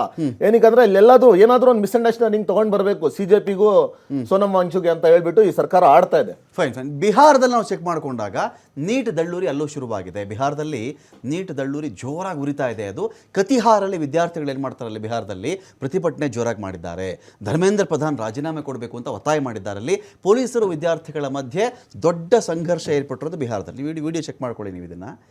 ವಿದ್ಯಾರ್ಥಿಗಳು ಪೊಲೀಸರ ಮಧ್ಯೆ ಬಿಹಾರದಲ್ಲಿ. ಯಾರು ಸ್ಟೇಟು ಬಿಹಾರ? ರೂಲಿಂಗ್ ಯಾರದಲ್ಲಿ? ಆಯಿತು, ಕರ್ನಾಟಕದಲ್ಲಿ ಕಾಂಗ್ರೆಸ್ಸು ಇಲ್ಲೇನೋ ಗಲಾಟೆ ಮಾಡ್ತಾ ಇದ್ದಾರೆ. ಬಿಹಾರದಲ್ಲಿ ಇವ್ರದ್ದೇ ಇದೆಯಲ್ಲಪ್ಪ, ಇವ್ರದ್ದು ನಿತೀಶ್ ಕುಮಾರ್ ಅವ್ರದ್ದು ಪಾರ್ಟಿ ಸೇರಿಕೊಂಡು ಅಲ್ಲಿ ಅಧಿಕಾರ ಮಾಡ್ತೀವಿ ಅಲ್ವಾ, ಅಲ್ಲೂ ಆಗ್ತಾ ಇದೆ. ಅಲ್ಲೂ ಗುಜರಾತಲ್ಲಿ ಬೇರೆ ವಿಚಾರಕ್ಕೆ ಪ್ರತಿಭಟನೆ ಮಾಡ್ತಾ ಇದ್ದಾರೆ, ಪವರ್ ಕಂಪನಿಗಳ ಲಾಬಿಗೆ ಸಂಬಂಧಪಟ್ಟಂತೆ. ನಾನು ಬಸವರಾಜ್ ಅವ್ರು ಕೇಳ್ತೀನಿ ಸರ್, ಈ ವಿಚಾರದಲ್ಲಿ ಈ ವಿದ್ಯಾರ್ಥಿಗಳು ಈ ಹಣೆ ಮೇಲೆ ಬ್ಯಾಡ್ಜ್ ಹಾಕೊಂಡಿಲ್ಲ ಸರ್. ಬಸವರಾಜ್ ಸರ್, ನಾನು BJP ಅವನು, ನಾನು ಕಾಂಗ್ರೆಸ್ ಅವನು, ನಾನು JDS, ನಮ್ಮಪ್ಪ ಅಲ್ಲಿಗೆ ಓಟ್ ಹಾಕ್ಬಿಟ್ಟಿದ್ರು, ನಮ್ಮ ಫ್ಯಾಮಿಲಿ ಪೂರ್ತಿ ಮೊದಲಿಂದ ಇವ್ರು ಭಜನೆ ಮಾಡ್ತಾ ಇದ್ರು, ಇದಿಲ್ಲ ಸರ್. ವಿದ್ಯಾರ್ಥಿಗಳು ಜೆನ್ಯೂನ್ ಆಗಿ ಒಂದು ಇಶ್ಯೂ ಇಟ್ಕೊಂಡು ಮಾಡಿದ್ರೇ ದೇಶಾದ್ಯಂತ ಏಕಕಾಲಕ್ಕೆ ಈ ಪ್ರತಿಭಟನೆ ಮಾಡ್ಲಿಕ್ಕೆ ಸಾಧ್ಯವಾಗುತ್ತೆ. ಇಲ್ಲದಿದ್ರೆ ಮಾಡೋಕ್ಕಾಗಲ್ಲ ಅಲ್ವಾ ಸರ್ ಅಂತ? ಖಂಡಿತವಾಗಿ. ಯಾಕಂದ್ರೆ ಮತ್ತೆ ಇದು ಏಕಾಏಕಿ ಉದ್ಭವಗೊಂಡಿರುವಂತ ಒಂದು ಪ್ರತಿಭಟನೆ ಅಂತ ನನಗೆ ಅನ್ಸೋದಿಲ್ಲ ರಮಾಕಾಂತ್ ಅವ್ರೆ. ಈ ತರದ್ದು ಹಲವು ಅನುಭವಗಳಾಗಿದ್ದಾವೆ. ಈ ಸಲ ಈ ನೀಟನೇ ನಮ್ಗೆ ಗೊತ್ತಿರುವ ಹಾಗೇನೆ ಇದು ಶುರು ಆದ್ಮೇಲೆ 6 ಸಲ ಪ್ರಶ್ನೆ ಪತ್ರಿಕೆ ಲೀಕ್ ಆಗಿರೋದು ನಾವು ನೋಡ್ತಾ ಇದ್ದೇವೆ. ಅಂದ್ರೆ ಒಂದ್ ಪ್ರಶ್ನೆ ಪತ್ರಿಕೆ ಲೀಕ್ ಆದ್ಮೇಲೆ ಮರುಪರೀಕ್ಷೆ ಮಾಡಿದ್ರೆ ಜವಾಬ್ದಾರಿ ಮುಗಿದು ಹೋಗ್ತು ಅಂತ ತಿಳ್ಕೊಳ್ತೀವಿ ನಾವು. ಆದ್ರೆ ಒಬ್ಬ ವಿದ್ಯಾರ್ಥಿ ಒಂದ್ ಪರೀಕ್ಷೆ ತಯಾರಾಗ್ಬೇಕಾದ್ರೆ ಅವನ ಪರಿಶ್ರಮ ಏನಿದೆ, ಅವನು ಏನೇನು ಕಷ್ಟಪಟ್ಟಿದ್ದಾನೆ, ಯಾವ ರೀತಿ ನಿದ್ದೆ ಬಟ್ ಓದ್ಕೊಂಡಿದ್ದಾನೆ, ಇವೆಲ್ಲವೂ ಕೂಡ ಕೌಂಟ್ ಆಗ್ಬೇಕು. ಮುಖ್ಯವಾಗಿ ಈ ಪ್ರಶ್ನೆ ಪತ್ರಿಕೆಯನ್ನು ಲೀಕ್ ಮಾಡೋದ್ರ ಹಿಂದೆ ಕೈವಾಡ ಏನಿದೆ, ಯಾರ್ಯಾರ ಕೈವಾಡಗಳಿದಾವೆ, ಇದ್ರ ಹಿಂದೆ ಅದೇನ್ ಗೊತ್ತಾ ಬಸವರಾಜಿ ಅದೇನ್ ಗೊತ್ತಾ, ನಾನು ಬೇರೆಯವ್ರನ್ನು ಕೇಳಿದೆ, ಎಷ್ಟು ಈಸಿಯಾಗಿ ಹೇಳ್ತಾರೆ ಅಂದ್ರೆ ಪ್ರಿಂಟಿಂಗ್ ಪ್ರೆಸ್ ಅಲ್ಲಿ ಯಾರೋ ಕೂತಿದ್ದ, ಯಾರೋ ಟ್ಯೂಷನ್ ಅವನು, ಯಾರೋ ಟ್ಯೂಷನ್ ಮಾಫಿಯಾದವನು, ಯಾರೋ ಪ್ರೊಫೆಸರು, ಯಾರೋ ಲೆಕ್ಚರರು, ಇವ್ರು ಮಾಡಿಬಿಟ್ರು, ಅವ್ರನ್ನ ಒಳಗಡೆ ಹಾಕ್ಬಿಟ್ಟಿದೀವಿ ನಾವು, 12 ಜನ ಅರೆಸ್ಟ್ ಮಾಡಿಬಿಟ್ಟಿದ್ದೀವಿ ಅಂದ್ಬಿಟ್ರೆ ಬಿಟ್ಬಿಡ್ಬೇಕು ನಾವು ಅಲ್ಲಿಗೆ. ಅದಕ್ಕೆ ಅದನ್ನ ದಾಟಿ ಹೋಗ್ಬಾರ್ದು ನಾವು, ಅವ್ರು ಹಿಂದೆ ಯಾರಿದ್ದಾರೆ ಅದು ನಾವು ಹೇಳ್ಬಾರ್ದು ಅಂತ. ಅಲ್ಲ, ಅದು ಇರ್ಲಿ ರಮಕಾಂತ್ ಅವ್ರೆ, ನಾನು ಇಷ್ಟೆಲ್ಲ ಹೋರಾಟಗಳು ಕಳೆದ 2 ತಿಂಗಳಿಂದ ನಡೀತಾ ಇದ್ರು ಕೂಡ ಅಧಿಕೃತವಾಗಿ ಒಬ್ಬ ಸರ್ಕಾರದ ಪ್ರತಿನಿಧಿಗಳು ಹೋಗಿ ಅವ್ರ ಜೊತೆ ಒಂದ್ ಸಂವಾದ ಮಾಡ್ಲಿಕ್ಕೆ ತಯಾರಿಲ್ಲ, ಮಾತುಕತೆ ಮಾಡ್ಲಿಕ್ಕೆ ತಯಾರಿಲ್ಲ, ಅಥವಾ ಮಾತುಕತೆ ಮಾಡ್ತೀವಿ ಬರ್ರಿ ಅಂತ ಹೇಳಲಿಕ್ಕೆ ಆಗ್ತಾ ಇಲ್ಲ. ಇದೇನು ಪ್ರಜಾಪ್ರಭುತ್ವದ ಆಡಳಿತವೋ ಅಥವಾ ಯಾವ್ದೋ ಸರ್ವಾಧಿಕಾರದ ಆಡಳಿತವೋ ಅಥವಾ ಸರ್ವಾಧಿಕಾರದ ಇನ್ನೊಂದು ಮುಖನೋ, ಅಥವಾ ನಾವು ಹಿಂದಿನ ಏನ್ ಇತಿಹಾಸದೊಳಗೆ ಹಿಟ್ಲರ್ನ ಕೇಳ್ತಾ ಇದೀವಿ ಅದಕ್ಕಿಂತ 10 ಪಟ್ಟಿನ ರೂಪಗಳನ್ನ ಇವತ್ತು ನಾವು ಕಾಣ್ತಾ ಇದೀವಲ್ಲ. ಅಂದ್ರೆ ಒಂದು ಈ ರೀತಿಯಾದಂತ ಜನಪರವಾದಂತ ವಿಷಯಗಳಿಗಾಗಿ ತಮ್ಮ ನೋವುಗಳನ್ನ ತೋಡ್ಕೊಳ್ಳೋದಕ್ಕಾಗಿ ವಿದ್ಯಾರ್ಥಿ ಸಮೂಹ ಹೋರಾಟಕ್ಕೆ ಇಳಿದ್ರೆ, ಹೌದು ಯಾಕೆ ಇದು ಆಯ್ತು, ನಾವು ನಿಮ್ ಜೊತೆಗೆ ನಿಮ್ ನೋವಿನ ಜೊತೆಗೆ ಅದೀವಿ, ನಿಮ್ ಬೇಡಿಕೆಗಳು ಏನದಾವ ಅವನ್ನ ನಾವು ಪರಿಶೀಲಿಸ್ತೀವಿ, ಅದನ್ನ ಈಡೇರಿಸಲೇಬೇಕು ಅಂತಲ್ಲ, ಅದಕ್ಕಾಗಿ ನಾವು ಒಂದು ಬೇರೆ ರೀತಿಯಂತ ಕ್ರಮಗಳನ್ನ ಕೈಗೊಳ್ತೀವಿ ಅಂತ ಹೋರಾಟಗಾರರ ಜೊತೆಗೆ ಒಂದು ಮಾತುಕತೆ ಆಡ್ಲಿಕ್ಕೆ ಆಗ್ಲಾರ್ದಂಥದ್ದು. ಈ ನರೇಂದ್ರ ಮೋದಿ ಅವರು ಪತ್ರಿಕಾ ಜೊತೆ ಮಾತನಾಡ್ಲಿಕ್ಕೆ ಆಗ್ಲಿಲ್ಲ ಅಂತ ಬಿಡಿ, ಈ ತರ ಜನಪರವಾದಂತ ಚಳವಳಿ ಜೊತೆಗೆ ಮಾಡ್ತಕ್ಕಂಥವ್ರ ಜೊತೆಗೆ ಒಂದ್ ಮಾತುಕತೆ ಆಡುವಂಥದ್ದು ಬೇಡವಾ ಅವ್ರಿಗೆ? ಇದನ್ನೇ ಇಲ್ಲ. ಹಿಂದೆ ನಾವು ರೈತ ಹೋರಾಟದೊಳಗೂ ಕೂಡ ಇದನ್ನ ಕಂಡಿದ್ದೀವಿ, ಮಣಿಪುರದ ಗಲಾಟೆ ಒಳಗೂ ಕೂಡ ಅದನ್ನ ಕಂಡಿದ್ದೀವಿ, ಪೊಗಾಟ ಹೋರಾಟದೊಳಗೂ ಕೂಡ ಆ ತರ ವಿನದ ಪೊಗಾಟದ ಹೋರಾಟದೊಳಗೂ ಅದನ್ನ ಕಂಡಿದ್ದೀವಿ. ಈ ತರದ ಈ ಹೋರಾಟ ಮಾಡ್ತಕ್ಕಂಥವ್ರ ಜೊತೆಗೆ ಸೌಜನ್ಯಯುತವಾಗಿ ಒಂದು ಮಾತುಕತೆ ಆಡುವಂತಹ ಇದು ಕೂಡ ಇಲ್ಲದಂತ ಇದೆಂತ ನಿರ್ಲಜ್ಜವಂತ ಸರ್ಕಾರ ಅನ್ನೋದನ್ನು ಕೂಡ ನಾವು ಗಮನಿಸ್ಕೊಳ್ಬೇಕಾಗ್ತದೆ. ಇದೆಲ್ಲವೂ ಕೂಡ ಈ ರೀತಿಯಂತ ಪದಗಳ ಬಳಕೆ ಆಗ್ಬೇಕಾದ್ರೆ ಕಳೆದ 12 ವರ್ಷಗಳಿಂದ ಏನ್ ಫ್ರಸ್ಟ್ರೇಷನ್ ಉಂಟಾಗ್ತಾ ಇದೆ ಅಲ್ಲಿ ಜನರ ಒಳಗಡೆ, ಅದ್ರ ಪ್ರತಿರೂಪವಾಗಿ ಇವತ್ತು ವಿದ್ಯಾರ್ಥಿ ಚಳವಳಿ ನಡೆದಿದೆ ಅಂತ ನನಗೆ ಅನಿಸ್ತದೆ. ಓಕೆ ನಂದನ್ ಕಶ್ಯಪ್ ಅವರೇ, ಈಗ ಇದೇನಿದು ಇದರಲ್ಲಿ ನೀವುಗಳೆಲ್ಲ ಏನು ಈಗ ಇಲ್ಲೇನು ಇದು ಗಾಂಧಿ ಪ್ರತಿಮೆ ಎದುರುಗಡೆ BP ಹರೀಶ್ ತಲೆ ಮೇಲೆ ಮೊಟ್ಟೆ ಹೊಡೆದ್ಬಿಟ್ರು ಅಂತ ಹೇಳಿ ಎಲ್ಲ ಬಂದು ನಿಂತಿದ್ದಾರಲ್ಲ BJP ಅವರು, ನಿಮ್ದೇನು ಇದ್ರ ಮಧ್ಯದಲ್ಲಿ ನೀವೆಲ್ಲ ಮೊಟ್ಟೆ ಹೊಡೆಯೋದು, ಅದೇನೋ ನಿಮ್ಮ ಆಫೀಸಲ್ಲೆಲ್ಲ KPCC ಕಚೇರಿನಲ್ಲಿ ಏನೋ ಲಾಂಗು ಮಚ್ಚೆಲ್ಲ ಇಟ್ಕೊಂಡ್ಬಿಟ್ಟಿದ್ರು ಅಂತೆಲ್ಲ ಹೇಳ್ತಾ ಇದ್ರಲ್ಲ ಅಶೋಕ್ ಅವರು, ಪೂರ್ತಿ ಎಲ್ಲ ಮೆಟೀರಿಯಲ್ಸ್ ಎಲ್ಲ ಇತ್ತು ನಿಮ್ಮ ಆಫೀಸಲ್ಲಿ ಅಂತ ಆರೋಪ ಮಾಡ್ತಿದ್ರಲ್ಲ, ಏನಿದೆಲ್ಲ? ನೋಡಿ, ನಮ್ಮ ರಾಜ್ಯಕ್ಕೆ ಒಬ್ಬರು ಅಶೋಕ್ ಅಂತ ವಿರೋಧ ಪಕ್ಷದ ನಾಯಕರು ಅಂತ ಹೇಳೋಕ್ಕೆ ನಮಗೆ ಒಂದು ನಾಚಿಕೆ ಆಗುತ್ತೆ. ಅವರಂತ ನಾಲಾಯಕ್ ವಿರೋಧ ಪಕ್ಷದ ನಾಯಕರು ನಮ್ಮ ರಾಜ್ಯದಲ್ಲಿದ್ದಾರಲ್ಲ ಅಂತ. ನಿಮಗೆ ಕೊತ್ವಾಲ್ ಗ್ಯಾಂಗು ಅಲ್ಲ ಮಾತೆತ್ತಿದ್ರೆ ಅವರು ಅಲ್ಲ ನೋಡಿ, ಒಂದು ರಚನಾತ್ಮಕವಾಗಿ ಒಬ್ಬ ವಿರೋಧ ಪಕ್ಷದ ನಾಯಕರು ಮಾತಾಡಬೇಕು. ಸರ್ಕಾರವನ್ನು ಏನು ಗೊತ್ತಾ, ಒಂದು ಜೆನ್ಯೂನ್ ಆಗಲ್ಲ ಒಂದು ಸ್ಟೂಡೆಂಟ್ ಪ್ರೊಟೆಸ್ಟ್ ಏನು ನಡೀತಾ ಇದ್ರೆ ನಿಮ್ಮ ಇಬ್ಬರದು ಡಿವಿಯೇಷನ್ಸ್ ಆಯಿತು, ಬೇರೆ ದಿಕ್ಕು ತಗೊಂಡು ಹೋಗ್ಬಿಡೋದಾ? ಅಲ್ಲಿ ಶಿವಮೊಗ್ಗ ನೋಡಿದ್ರೆ ಯಾರು BJP ಕಾರ್ಯಕರ್ತರು ಪೆಟ್ರೋಲ್ ತುಂಬ್ಕೊಂಡು ಬಂದಿದ್ದಾರೆ, ಅಲ್ಲಿ ಕಲ್ಲು ಹೊಡೆದಿದ್ದಾರೆ, ಅಲ್ಲಿ ಗಲಾಟೆ. ನೋಡಿ ನಾವು ನಿನ್ನೆ ರಾಹುಲ್ ಗಾಂಧಿ ಅವರು ಈ ಮಕ್ಕಳ ಮೇಲೆ ಆದ ದೌರ್ಜನ್ಯ, ಈ ಮಕ್ಕಳ ಮೇಲೆ ಮಾಡಿರುವ ಒಂದು ಮಾರಣಾಂತಿಕ ಹಲ್ಲೆಯ ಬಗ್ಗೆ ಒಂದು PPT ಅಲ್ಲ, ಒಂದು ನಿಮ್ಮ ಅಕೌಂಟಬಿಲಿಟಿ ಕೇಳಕ್ಕೆ ಹೋಗಿದ್ವಿ ನಾವು. ನೀವು ಉತ್ತರ ಕೊಡಿ. ನಿಮ್ಮ ಸರ್ಕಾರ ಈ ರೀತಿನ ನಡೆಸ್ಕೊಳ್ಳೋದು ಒಂದು ವಿದ್ಯಾರ್ಥಿಗಳ ಮೇಲೆ, ವಿದ್ಯಾರ್ಥಿಗಳು ದೇಶದ ಮುಂದಿನ ಭವಿಷ್ಯದ ಒಂದು ಬುನಾದಿಯವರು, ಇಂಥ ಕೃತ್ಯವನ್ನು ನಿಮ್ಮ ಪೊಲೀಸು ನಿಮ್ಮ ಗೃಹ ಇಲಾಖೆ ಮಾಡಿದೆಯಲ್ಲ, ಒಂದು ಏನಕ್ಕೆ ಹಿಂಗೆ ಮಾಡಿದೆ, ಅವ್ರಿಗೆ ತಕ್ಕ ಶಾಸ್ತಿ ಮಾಡಬೇಕು, ಯಾರು ಆರ್ಡರ್ ಕೊಟ್ಟಿದ್ದಾರೆ ಅವ್ರನ್ನ ಸಸ್ಪೆಂಡ್ ಮಾಡಬೇಕು ಅಂತ ಒಂದು ಪ್ರೊಟೆಸ್ಟ್ಗೆ ನಾವು ಹೋಗಿದ್ವಿ. ಯಾರು ಅಲ್ಲಿ ಭಾಗವಹಿಸಿದ್ರು ಆ ಮಕ್ಕಳ ಪರವಾಗಿ ನಾವು ನಮ್ಮ ಪಕ್ಷ ಹೋಗಿ ನಿಂತಿತ್ತು ನರೇಂದ್ರ ಮೋದಿ ಮನೆ. ಹರೀಶ್ ತಲೆ ಮೇಲೆ ಮೊಟ್ಟೆ ಹೊಡೆದಿದ್ದು ಯಾರು? ಯಾಕೆ ಹೊಡೆದ್ರಿ ಮೊಟ್ಟೆ? ನೋಡಿ ಸರ್, ನಿಮ್ಮ ಆಫೀಸ್ ಹತ್ರ ಅವ್ರು ಬಂದ್ರಂತೆ, ದಾರಿ ತಪ್ಪಿ ಬಂದ್ಬಿಟ್ಟಿದ್ರಂತೆ ಅವರು. ನೋಡಿ ಸರ್, ಅದಕ್ಕೆ ನಿಮ್ಮ ಅಧ್ಯಕ್ಷರು ಕೇಳಿದ್ರೆ ದಾರಿ ತಪ್ಪಿದ ಮಗ ಹರೀಶ್ ನೋಡಿ, ಒಂದು ಇದು ಪ್ರೊಟೆಸ್ಟ್ ಮಾಡೋದು, ರಾಹುಲ್ ಗಾಂಧಿ ಪ್ರೊಟೆಸ್ಟ್ ಮಾಡೋದು ಒಂದು ಕ್ರೈಮ್ ಅಂದ್ರೆ ಏನ್ ಅನ್ಬೇಕು ಅಂತ ನಮ್ಗೆ ಅರ್ಥ ಆಗ್ತಿಲ್ಲ ಸರ್. ಒಬ್ಬ ವಿರೋಧ ಪಕ್ಷದ ನಾಯಕ 67% ಅವ್ರ ದೇಶ ಅವ್ರ ಪರವಾಗಿದೆ. 37% ಅವ್ರ ಪರವಾಗಿದೆ, 63% ಇವ್ರ ಪರವಾಗಿದ್ದಾರೆ ಜನ. Is a shadow PM. ಅವ್ರು he has all rights to ask question Narendra Modi. ಅವ್ರ ಮನೆ ಮುಂದೆ ಹೋಗಿ ಕೇಳಿದಾರೆ ಕ್ವಶನ್, ಏನಕ್ಕಪ್ಪ ನಮ್ಮ ದೇಶದ ಮಕ್ಕಳಿಗೆ ನಿಮ್ಮ ಸರ್ಕಾರ, ನಿಮ್ಮ ಗೃಹ ಇಲಾಖೆ ಏನಕ್ಕೆ ಹಿಂಗೆ ನಡೆಸ್ಕೋತಾ ಇದೆ ಅಂತ ಕ್ವಶನ್ ಮಾಡಕ್ ಹೋಗಿ ಕೇಳಿದ್ದಾರೆ. ಹಂಗನ್ಬಿಟ್ಟು ಹೋಗ್ಬಿಟ್ಟು ಅದನ್ನ ಕ್ವಶನ್ ಕೇಳಿದ್ರೆ ತಪ್ಪು ಅನ್ಬಿಟ್ಟು ಈ ಬಿಜೆಪಿ ಅವ್ರಿಗೂ ಮಾಡಕ್ಕೆ ಕೆಲಸ ಇಲ್ಲ, ರಾಜ್ಯಕ್ಕೆ ಬರಬೇಕಾಗಿರೋದು ಅನುದಾನದ ಬಗ್ಗೆ ಮಾತಾಡೋದಿಲ್ಲ. ನರೇಂದ್ರ ಮೋದಿಗೆ ಏನಾರ ಅಂದ ತಕ್ಷಣ ಓಡ್ ಬಂದ್ಬಿಡೋದು, ನರೇಂದ್ರ ಮೋದಿಗೆ ಏನಾರ ಅಂದ ತಕ್ಷಣ ಇನ್ನೊಂದೇನೋ ಧರಣಿ ಕೂತ್ಕೊಳ್ಳೋದು. ಅದೇ ಬದ್ಧತೆ, ಅದೇ ಒಂದು ಕಮಿಟ್ಮೆಂಟ್, ರಾಜ್ಯಕ್ಕೆ ಬರಬೇಕಾಗಿರೋ ಅನುದಾನದ ಬಗ್ಗೆ ಮಾತಾಡಕ್ಕೆ ಇವ್ರ ಯೋಗ್ಯತೆಗೆ ರಾಜ್ಯದ ನರಸತ್ತ ಎಂಪಿಗಳು ದಯವಿಟ್ಟು ಬೇಜಾರು ಮಾಡ್ಕೊಬೇಡಿ, ನಾ ಪದ ಉಪಯೋಗಿಸ್ಬೇಕು. ಇವ್ರು ನರೇಂದ್ರ ಮೋದಿ ಜಿ ಹುಜೂರ್ ಅನ್ನೋ ಬದಲು ರಾಜ್ಯಕ್ಕೆ ಬರಬೇಕಾಗಿರೋದು ಅನುದಾನದ ಬಗ್ಗೆ ಒಂದು ಅಷ್ಟೊಂದು ಬದ್ಧತೆ ಇದ್ರೆ ಜಂತರ್ ಮಂತರಲ್ಲ, ಇಲ್ಲ ನರೇಂದ್ರ ಮೋದಿ ಮುಂದೆ ಕುತ್ಕೊಂಡು ಇದು ಪ್ರೊಟೆಸ್ಟ್ ಮಾಡ್ಲಿ, ನಮ್ಗೆ ರಾಜ್ಯಕ್ಕೆ ಕೊಡಿ ಸ್ವಾಮಿ ಅಂತ. ಅವಾಗ ಅವರು ಅದು ಬಿಟ್ಬಿಟ್ಟು ಯಾವ್ದೋ ನರೇಂದ್ರ ಮೋದಿ ಇದು ಮನೆ ಮುಂದೆ ರಾಹುಲ್ ಗಾಂಧಿ ಪ್ರೊಟೆಸ್ಟ್ ಮಾಡಿದ ತಕ್ಷಣ ಇದು ನಮ್ಮ ಆಫೀಸ್ ಮುಂದೆ ಬಂದ್ಬಿಡೋದಂತೆ. ಇವ್ರು ತೋರ್ಸುತ್ತೆ ಇವ್ರ ಬದ್ಧತೆ, ಇವ್ರ ಬದ್ಧತೆ ಇವ್ರು ತೋರ್ಸುತ್ತೆ ಸರ್ ಇವ್ರದ್ದು. ಫೈನ್. ಅಖಾಡ XLPU ಕಾಲೇಜು ಪ್ರಾಯೋಜಿತ, XLPU ಕಾಲೇಜು ಗುರುವಾಯನಕೆರೆ ಪ್ರಾಯೋಜಿತ ಅಖಾಡ ಬಿಗ್ ಫೈಟ್ ವಿಶೇಷ ಮತ್ತೆ ಮುಂದುವರಿಸ್ತೀನಿ ಒಂದು ಬ್ರೇಕ್ ಆದಮೇಲೆ. XLPU ಕಾಲೇಜು ಗುರುವಾಯನಕೆರೆ ಪ್ರಾಯೋಜಿತ ಅಖಾಡ ಬಿಗ್ ಫೈಟ್ ವಿಶೇಷ ಮತ್ತೆ ಮುಂದುವರಿಸ್ತಾ ಇದ್ದೀನಿ. ಇಂಥ ಸಂದರ್ಭದಲ್ಲಿ ನಾವು ಸೋಷಿಯಲ್ ಮೀಡಿಯಾದಲ್ಲಿ ಗಮನಿಸಿದ್ದನ್ನು ನಾನು ನಮ್ಮ ಪ್ಯಾನಲಿಸ್ಟ್ಗಳ ಮುಂದೆ ಹೇಳಲಿಕ್ಕೆ ಬಯಸ್ತೀನಿ, ಅವರು ನೋಡಿರಬಹುದು ಅನ್ನೋ ಒಂದು ಭಾವನೆಯೊಂದಿಗೆ. ಮೋದಿಜಿ ಇಂಥ ಸಂದರ್ಭದಲ್ಲಿ ಈ ಕಾಂಗ್ರೆಸ್ನವರು, ಈ ಆಮ್ ಆದ್ಮಿಯವರು, ಈ CJPಯವರು, ಒಂದಷ್ಟು ದೇಶದ್ರೋಹಿಗಳು ನಿಮ್ಮ ವಿರುದ್ಧ ಎಲ್ಲ ಇರಬಹುದು. ಮೋದಿಜಿ, ಇಂಥ 1000 ಜನ ಇರಲಿ, ಲಕ್ಷ ಜನ ಇರಲಿ, ಕೋಟಿ ಜನ ಇರಲಿ, ನಿಮ್ಮೊಂದಿಗೆ ನಾವಿದ್ದೇವೆ, ಐ ಸ್ಟ್ಯಾಂಡ್ ವಿತ್ ಮೋದಿ. ಇದೊಂದು ಸೋಷಿಯಲ್ ಮೀಡಿಯಾ ಪೋಸ್ಟ್. ಅವರ ಬೆಂಬಲಿಗರು, ಕಡೆಯವರು ಇದನ್ನು ಹರಿದಾಡ್ತಾ ಇದ್ದಾರೆ. ಇಲ್ಲಿ ಇಶ್ಯೂ ಇರೋದು ಯಾರು ಮೋದಿ ಪರವಾಗಿದ್ದಾನೆ, ಯಾರು ಮೋದಿ ವಿರುದ್ಧವಾಗಿದ್ದಾನೆ ಅಂತ ಅಲ್ಲ. ಇಶ್ಯೂ ಏನಿದೆ, ನಾವು ಇಶ್ಯೂ ಬೇಸ್ಡ್ ಯಾವಾಗ ಅಡ್ರೆಸ್ ಮಾಡಲ್ಲ ಆವಾಗ ದೇಶ ಹಳಿ ತಪ್ತಾ ಇದೆ ಅಂತ ಅದರ ಅರ್ಥ. ತುಂಬ ಸೂಕ್ಷ್ಮ ಇದು. ಇಶ್ಯೂ ಏನೇ ಬರಲಿ, ಪೆಟ್ರೋಲ್ ಬೆಲೆ ಜಾಸ್ತಿ ಆಗಲಿ, 500 ರೂಪಾಯಿ ಆಗಲಿ ಕಣೋ ಲೀಟ್ರಿಗೆ, ನಾನು ಹಾಕ್ಸ್ತೀನಿ, ನಾನು ನರೇಂದ್ರ ಮೋದಿಯವರು ಕಳ್ಕೊಳ್ಳಲ್ಲ ಅಂತ ಒಬ್ಬ ಹೇಳ್ತಾನೆ. ಅಲ್ಲಪ್ಪ, ಪೆಟ್ರೋಲ್ ಬೆಲೆ ಮಾತಾಡಯ್ಯ, ಇಲ್ಲಿ ಮೋದಿವರೆಗೂ ನೀನು ಯಾಕೆ ಹೋಗ್ತಿದ್ಯಾ? You don't know. ಇಲ್ಲಿ ಆ ಅಭಿಜಿತ್ ದೀಪ್ಗೆ ಆ ಹುಡುಗ ಏನೋ ಒಂದು ಇನ್ಸ್ಟಾಗ್ರಾಮ್ ಇದು ಮಾಡ್ಕೊಂಡು ಒಂದು ಕಾಕ್ರೋಚ್ ಪಾರ್ಟಿ ಅಂತ ಮಾಡ್ದ, ಬೇಸ್ಡ್ ಆನ್ CJI ಸ್ಟೇಟ್ಮೆಂಟ್. ಅದರಿಂದ ಜನ ಒಂದು ಕಾಯ್ತಾ ಇದ್ರಲ್ಲ, ಯಾವುದೋ ಪಕ್ಷದ ಮೇಲೆ ಒಂದು ಹೋರಾಟ ತಾರ್ಕಿಕ ಅಂತ್ಯ ಕಾಣಿಸುತ್ತೆ ಅಂತ ಜನಕ್ಕೆ ಅನಿಸ್ಲಿಲ್ಲ. ಇನ್ಸ್ಟಾಲಿ ಅವನು ಕಾಣಿಸ್ತಾ ಒಂದು ಆಶಾ ಕಿರಣವಾದ. ಅವನ ಮೇಲೆ ಹೋದರೆ ಅವನ ಮೇಲೆ ಹೋಗ್ಬಿಟ್ಟು ಹಿಂಗೆ ಕೆರ್ಚ್ಬಿಡೋದು. ಅವನೊಂದು ಉಪವಾಸ ಕೂತ್ರೆ ಅದಕ್ಕೊಂದು ಮೋದಿಜಿ ನಿಮ್ಮ ಜೊತೆ ನಾವಿದ್ದೀವಿ, BJP ದೇಶ ರಾಮ.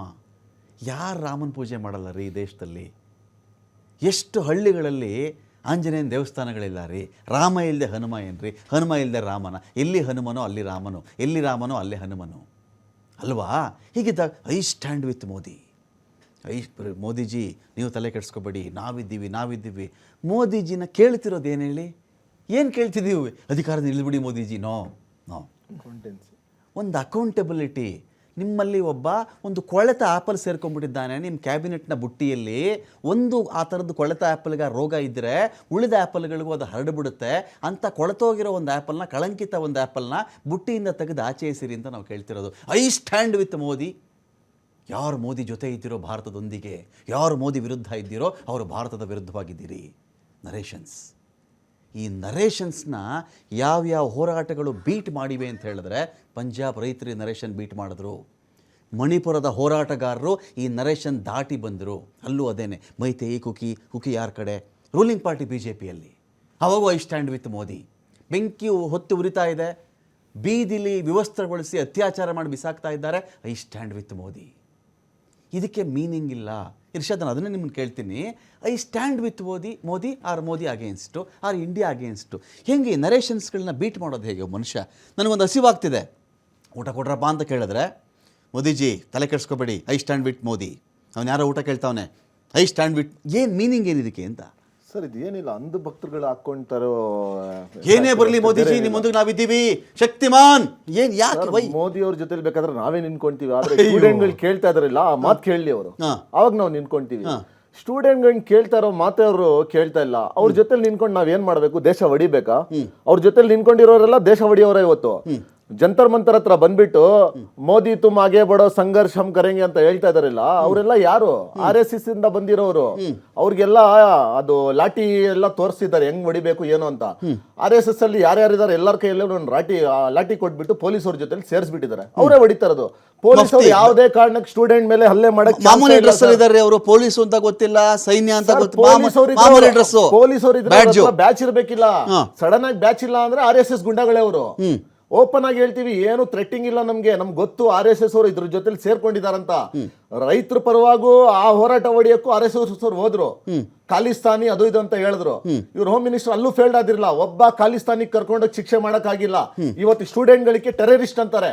ನಾಚಿಕೆ ಆಗ್ಬೇಕು ಇವ್ರಿಗೆ, ಸ್ಟೂಡೆಂಟ್ ಗಳಿಗೆ ಟೆರರಿಸ್ಟ್ ಅನ್ನಕ್ಕೆ. ಏನಕ್ಕಂದ್ರೆ ಇವ್ರು ಓದಿಲ್ಲ, ಯಾರು ಇವ್ರು ವಿದ್ಯಾವಂತರೇ ಇಲ್ಲ. ಅದಕ್ಕೆ ಬೇರೆ ವಿದ್ಯಾವಂತರಿಗೆಲ್ಲ ನೋಡಿದ ತಕ್ಷಣ ಇವ್ರು ಟೆರರಿಸ್ಟ್ ಗಳ ತರ ಕಾಣಿಸುತ್ತೆ. ನರೇಂದ್ರ ಮೋದಿ ಅವ್ರಿಗೆ ಭಯ ಇರೋದು ಒಂದು ಬುಕ್ ಒಂದು ಪೆನ್ ತೋರಿಸಿದ್ರೆ ಓಡೋಗ್ಬಿಡ್ತಾರ ಅವರು. ಅವ್ರು ಓದ್ಲೇ ಇಲ್ಲ. ಓದಿದ್ರೆ ತಾನೇ ಅದಕ್ಕೆ ಇಂಪಾರ್ಟೆನ್ಸ್ ಗೊತ್ತಿರಕ್ಕೆ. ನೀವೆಲ್ಲ ಹೇಳಿದಾಗ ಡಿಗ್ರಿ ಮಾಡಿದ್ರೆ ಸರ್ಟಿಫಿಕೇಟ್ ಎಲ್ಲ ಕೊಟ್ರಲ್ರಿ, ನಿಮ್ ಕಣ್ಣು ಮುಂದೆ ಇಟ್ರಲ್ರಿ. ಸರ್ ಫೇಕ್ ಡಿಗ್ರಿ 76ರಲ್ಲಿ 65 ಇಸ್ವಿಗಳ ಓದಿದ್ದಾರೆ ಅಂತ. ನಮ್ಮ ಅರವಿಂದ್ ಕೇಜ್ರಿವಾಲ್ ಅವರು IIT ಇಂದ ಪಾಸ್ ಆಗಿದ್ದಾರೆ. ಅವ್ರು ಓದಿರೋ ಸ್ಟೂಡೆಂಟ್ ಗಳ ಫೋಟೋ ಇದೆ, ಕಾಲೇಜಲ್ಲಿ ಏನೇನು ಎವಿಡೆನ್ಸ್ ಗಳು ಬೇಕು ಎಲ್ಲ ಇದೆ. ನರೇಂದ್ರ ಮೋದಿ ಅವರು ಇವತ್ತವರೆಗೂ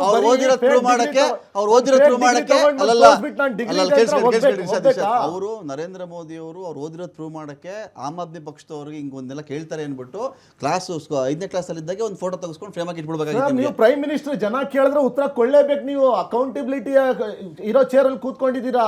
ಆಮ್ ಆದ್ಮಿ ಪಾರ್ಟಿ ಕೇಳ್ತಾ ಇದೆ ಅಂತ ತೋರಿಸ್ಬೇಡಿ, ಜನ ಕೇಳ್ತಾ ಇದಾರಿಲ್ಲ ಇವತ್ತು.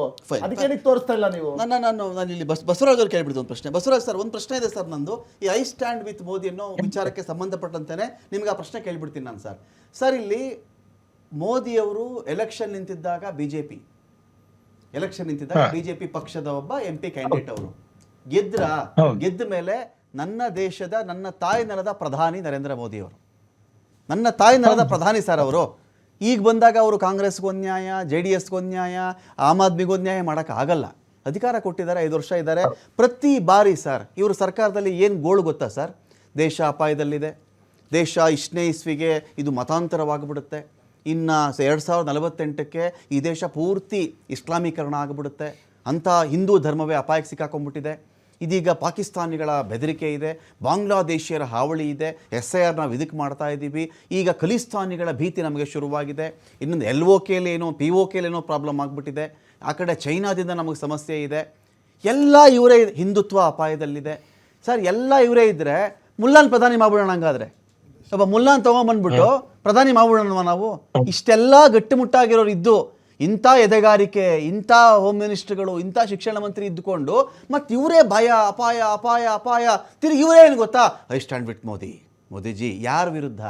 ಪಾಕಿಸ್ತಾನದ ವಿರುದ್ಧ ಐ ಸ್ಟ್ಯಾಂಡ್ ವಿತ್ ಮೋದಿ ಅಂತ ಹೇಳ್ತಿಲ್ಲ, ಬಾಂಗ್ಲಾದೇಶದ ವಿರುದ್ಧ ಹೇಳ್ತಾ ಇಲ್ಲ. ನಮ್ಮ ದೇಶ ಸ್ಟೂಡೆಂಟ್ಸ್ ಹೇಳ್ತಾ ಇದ್ರೆ, ಸ್ಟೂಡೆಂಟ್ಸ್ ನಿಮ್ಮ ವಿರುದ್ಧ ನಾವಿದ್ದೀವಿ, ಐ ಸ್ಟ್ಯಾಂಡ್ ವಿತ್ ಮೋದಿ ಅಂತಾರಲ್ಲ. ಏನಾದರೂ 50 ಪೈಸೆ ಇದರಲ್ಲಿ ಏನಾದ್ರು ಮೀನಿಂಗ್ ಇದೆಯಾ ಸರ್? ಖಂಡಿತವಾಗಿ ಇಲ್ಲ ರಮಾಕಾಂತ್ ಅವರೇ. ಮುಖ್ಯವಾಗಿ ಜನರು ಸ್ವತಂತ್ರವಾಗಿ ಆಲೋಚನೆ ಮಾಡುವಂತದ್ದು ಏನಿದೆಯಲ್ಲ, ಅದನ್ನ ಕಿತ್ಕೊಳ್ಳುವಂತ ವ್ಯವಸ್ಥಿತ ಪ್ರಯತ್ನಗಳು ಈ ಸರ್ಕಾರದಿಂದ ಆಗ್ತಾ ಇದ್ದಾವೆ. ಈ ಎಲ್ಲಾ ಜನರಿಂದ ಕಿತ್ಕೊಳ್ಳಿಕ್ ಸಾಧ್ಯ ಆಗದೆ ಇದ್ರು ತಮ್ಮನ್ನ ಅನುಸರಿಸುವಂತವ್ರು ಇದ್ದಾರಲ್ಲ, ತಮ್ಮ ಅನುಯಾಯಿ ಈ ತರ ಪಕ್ಷಗಳು ಇತ್ಯಾದಿಗಳು ಏನದಲ್ಲ, ಅವರನ್ನ ಅವ್ರ ತಲೆ ಒಳಗಡೆ ಬುದ್ಧಿಯನ್ನೇ ಕದಲಿಸ್ತಕ್ಕಂತ, ಅವ್ರನ್ನ ಬ್ರೈನ್ ವಾಶ್ ಮಾಡ್ತಕ್ಕಂಥ ಕೆಲಸಗಳು ವ್ಯವಸ್ಥಿತವಾಗಿ ನಡೆದಿದ್ದಾವೆ. ಅವ್ರಿಗೆ ಒಂದು ಸ್ವತಂತ್ರವಾಗಿ ಯೋಚನೆ ಮಾಡುವಂತದ್ದೇ ಒಂದು ಕ್ರಮ ಅನ್ನೋದು ಇಲ್ವೇ ಇಲ್ಲ. ನೋಡಿ, ಇವತ್ತು ನೀವೆಲ್ಲ ಹೇಳಿದಾರಲ್ಲ, ಈ ದೇಶ ಮತಾಂತರ ಇಸ್ಲಾಮೀಕರಣ ಆಗ್ತದೆ ಅಂತಂದ್ರೆ, ಈ ದೇಶದೊಳಗಡೆ 200 ವರ್ಷಗಳ ಕಾಲ ಮುಸ್ಲಿಮರ ಆಡಳಿತ ಇದ್ದಾಗಲೇ ಏನೂ ಆಗ್ಲಿಲ್ಲ ಅನ್ನುವಂತ ಸತ್ಯಗಳಿದಾವೆ. ಇವತ್ತು ಈ ತರದ ಜನಸಂಖ್ಯೆ ವ್ಯತ್ಯಾಸಗಳು ನೋಡಿದರೆ ಅವ್ರದ್ದು ಯಾವುದೇ ರೀತಿಯಂತ 1-2% ಹೆಚ್ಚಾಗಿರ್ಬಹುದು. ಅದ್ರ ಪ್ರಕಾರ ಹಿಂದೂಗಳ ಸಂಖ್ಯೆ ಇನ್ನಷ್ಟು ಹೆಚ್ಚಾಗಿರ್ಬಹುದು, ಅಥವಾ ಉಳಿದ ಧರ್ಮೀಯರ ಸಂಖ್ಯೆನೂ ಕೂಡ ಸಾಕಷ್ಟು ಹೆಚ್ಚಾಗಿರ್ಬಹುದು. ಇವತ್ತು ಸುಳ್ಳುಗಳನ್ನ, ಈ ತರದ ಭ್ರಮಾತ್ಮಕ ನರೇಷನ್ ಕ್ರಿಯೇಟ್ ಮಾಡ್ತಕ್ಕಂತ ವ್ಯವಸ್ಥಿತವಾದಂತ ಕೆಲಸ ಈ ಸರ್ಕಾರದಿಂದ, ಬಿಜೆಪಿಯಿಂದ, ಸಂಘ ಪರಿವಾರದಿಂದ ಆಗ್ತಾ ಇದೆ. ಅದನ್ನ ಉಳಿದವರು ನಂಬುವಂತ ಕಾಲ ಇದಲ್ಲ. ಒಂದು ಕಾಲಕ್ಕೆ ಈ ಜನ ಯಾಮಾರಿಬಹುದು, ಅಥವಾ ಇವ್ರು ಹೇಳ್ತಕ್ಕಂತ ಸುಳ್ಳುಗಳನ್ನ ನಂಬಿರಬಹುದು, ಆದ್ರೆ ಇವತ್ತು ಅದನ್ನ ನಂಬುವಂತದ್ದಿಲ್ಲ. ಅದನ್ನ ಅವ್ರು ಏನ್ ಹೇಳ್ತಾ ಇದಾರೆ ಅದನ್ನ ಹೊರಗಚ್ಚುವಂತ ಪ್ರಯತ್ನಗಳು ನಡೀತಾನೆ ಇದ್ದಾವೆ. ಇಷ್ಟೆಲ್ಲ ಇರುವಾಗ ಇವತ್ತು ಅವ್ರನ್ನ ಉಲ್ಟಾ ಪ್ರಶ್ನೆ ಕೇಳುವಂತದ್ದಾಗ್ತಾ ಇದೆ. ಪುಲ್ವಾಮಾದಲ್ಲಿ ನಡೆದಾಗ ಒಂದು ಇಡೀ ಇದು ತಕೊಂಡಂತ ಗಾಡಿ ಎಲ್ಲಿಗೆ ಬಂತು ಅಂತ ಪ್ರಶ್ನೆ ಬಂದಾಗ ಅದಕ್ಕಿನ್ನೂ ಉತ್ತರ ಹೇಳ್ತಕ್ಕಂಥ ಕೆಲಸಗಳೇ ಆಗ್ಲಿಲ್ಲ.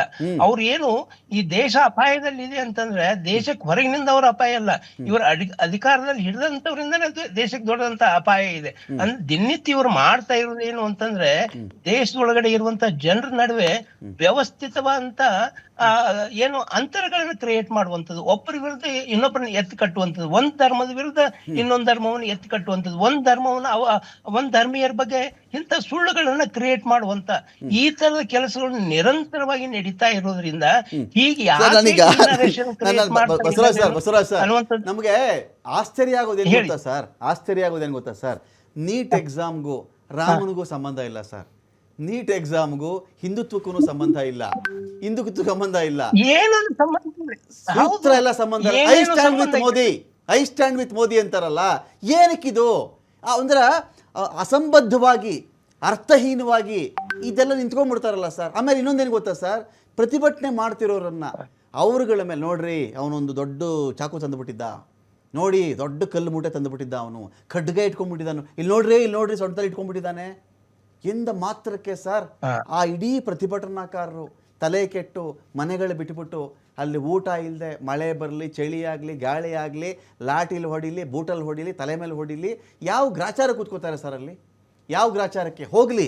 ನೀಟ್ ಒಂದು ಪ್ರತಿಭಟನೆಯಿಂದ ಸರ್ಕಾರ ನಾನು ಪಲ್ಟಿ ಹೊಡಿಸ್ಬಿಡ್ತೀನಿ, ನಾನು ಪಲ್ಟಾಯಿಸ್ಬಿಡ್ತೀನಿ, ಇದನ್ನ ಅದು ಸಾಧ್ಯ ಇದೆಯಾ ಸರ್? ಮೋದಿನ ಕೆಳಗಡೆ ಇಳಿಸ್ಬಿಡ್ತೀನಿ, ಅದು ಸಾಧ್ಯ ಇದೆಯಾ? ಇದು ಯಾವುದು ಆಗದೆ ಇದ್ದಾಗ ಸುಮ್ಮನೆ I stand with Modi, I stand with Modi, ಏನಕ್ಕಿದು ಅಂತ? ಅಲ್ಲ, ಈ ತರ ಹೇಳೋದ್ರ ಮೂಲಕನೇ ಅವರು ತಮಗಿರುವಂತ ಗೌರವವನ್ನ ಅವರೇ ಕಳ್ಕೊಳ್ತಾ ಇದ್ದಾರೆ, ಅವ್ರಿಗಿರುವಂತ ಒಂದು ನೈತಿಕತೆಯನ್ನ ಅವರೇ ಕಳ್ಕೊಳ್ತಾ ಇದ್ದಾರೆ. ಹಾಗೆ ಹೇಳೋದ್ರ ಮೂಲಕ ಅವ್ರಿಗೆ ಇಡೀ ದೇಶನೇ ನೆನಪಾಗಲ್ಲ. ಈ ದೇಶ ನೆನಪಾಗುದು ಅಂತಂದ್ರೆ ಈ ದೇಶದ ಜನ ನೆನಪಾಗಬೇಕಲ್ಲ. ಮುಖ್ಯವಾಗಿ ಈ ವಿದ್ಯಾರ್ಥಿಗಳು ಈ ದೇಶದ ಭವಿಷ್ಯ ಅಲ್ಲ, ಈ ದೇಶದ ಕಣ್ಣುಗಳಲ್ಲ. ಈ ದೇಶಕ್ಕೆ ಒಂದು ಹೆಮ್ಮೆ ತರುವಂತ ಕೆಲಸಗಳು ಮಾಡ್ಬೇಕಂತ ವಿದ್ಯಾರ್ಥಿಗಳ ಆತ್ಮವಿಶ್ವಾಸನೆ ಕಸಿತಕ್ಕಂತ ಅವ್ರನ್ನ ಈ ತರ ದೇಶದ್ರೋಹದ ಹಾಗೆ ನೋಡುವಂತದ್ದೇನಿಲ್ಲ. ಒಂದು ಚಳವಳಿಯನ್ನ, ಒಂದು ಹೋರಾಟವನ್ನ ಎಲ್ಲದಕ್ಕೂ ಈ ದೇಶದ್ರೋಹದ ಪಟ್ಟಿ ಕೊಟ್ಕೊಂಡು ಅವರಿಂದ ದೇಶಕ್ಕೆ ಅಪಾಯ ಅನ್ನುವಂತ ಈ ನರೇಷನ್ ಕ್ರಿಯೇಟ್ ಮಾಡುವಂತ ಈ ತರ ಸುಳ್ಳುಗಳೇನದಾವಲ್ಲ, ಈ ಸುಳ್ಳುಗಳನ್ನ ತುಂಬಾ ದಿನ ನಡೆಯೋದಿಲ್ಲ ಅನ್ನುವಂಥದ್ದು ನಮಗೂ ನಿಮಗೂ ಅರ್ಥ ಆಗ್ತಾ ಇದೆ. ಈಗ ಈ ಸುಮಾರು ದಿನಗಳ ಕಳೆದ ಮೇಲೆ ಅಥವಾ ಇಷ್ಟೆಲ್ಲ ಅವಧಿಗಳ ಆದ್ಮೇಲೆ ಇವರು ಯಾಕೆ ಈ ನಿರೀಕ್ಷೆಗಳನ್ನ ಸೃಷ್ಟಿ ಮಾಡ್ತಾ ಇದ್ದಾರೆ? ತಮ್ಮ ವೈಫಲ್ಯತೆಯನ್ನ ಒಪ್ಕೊಳ್ಳಿಕ್ಕಾಗ್ಲಾರ್ದಾನೆ, ಅದು ಅವ್ರ ಕನಿಷ್ಠ ನಾವು ಇಷ್ಟೆಲ್ಲ ಹೋರಾಟ ಮಾಡ್ತಾ ಇದ್ದೀರಲ್ಲ, ನೀವು ನಿಮ್ಮ ಬೇಡಿಕೆಗಳೇನದಾವು, ಯಾತಕ್ಕಾಗಿ ಹೋರಾಟ ಮಾಡ್ತಾ ಇದ್ದೀರಿ? ಮತ್ತೆ ಇವತ್ತು ಈ ಒಂದು ಪರೀಕ್ಷೆ ವೈಫಲ್ಯ ಅಂತಂದ್ರೆ ಒಂದು ಆಡಳಿತದ ವೈಫಲ್ಯ, ಅದು ಸೋರಿಕೆ ಆಗ್ತಂದ್ರೆ ಆಡಳಿತದ ವೈಫಲ್ಯ ಅದು. ಜನ ಇವತ್ತು ವಿದ್ಯಾರ್ಥಿಗಳು ಕೇಳ್ತಾ ಇದ್ದಾರೆ, ಒಂದು ಪರೀಕ್ಷೆಯನ್ನೇ ನಿಮ್ಗೆ ಸರಿಯಾಗಿ ನಡೆಸಲಿಕ್ಕೆ ಆಗ್ಲಿಲ್ಲ ಅಂತಂದ್ರೆ, ಇಡೀ ನಡೆಸಲಿಕ್ಕೆ ಆಗ್ಲಾರಂತ ಕೈಯಲ್ಲಿ ದೇಶ ಕೈ ಕೊಟ್ಟಿದೀವಲ್ಲ, ಈ ದೇಶವನ್ನು ಸರಿಯಾಗಿ ಹೆಂಗ್ ನಡೆಸ್ತೀರಿ?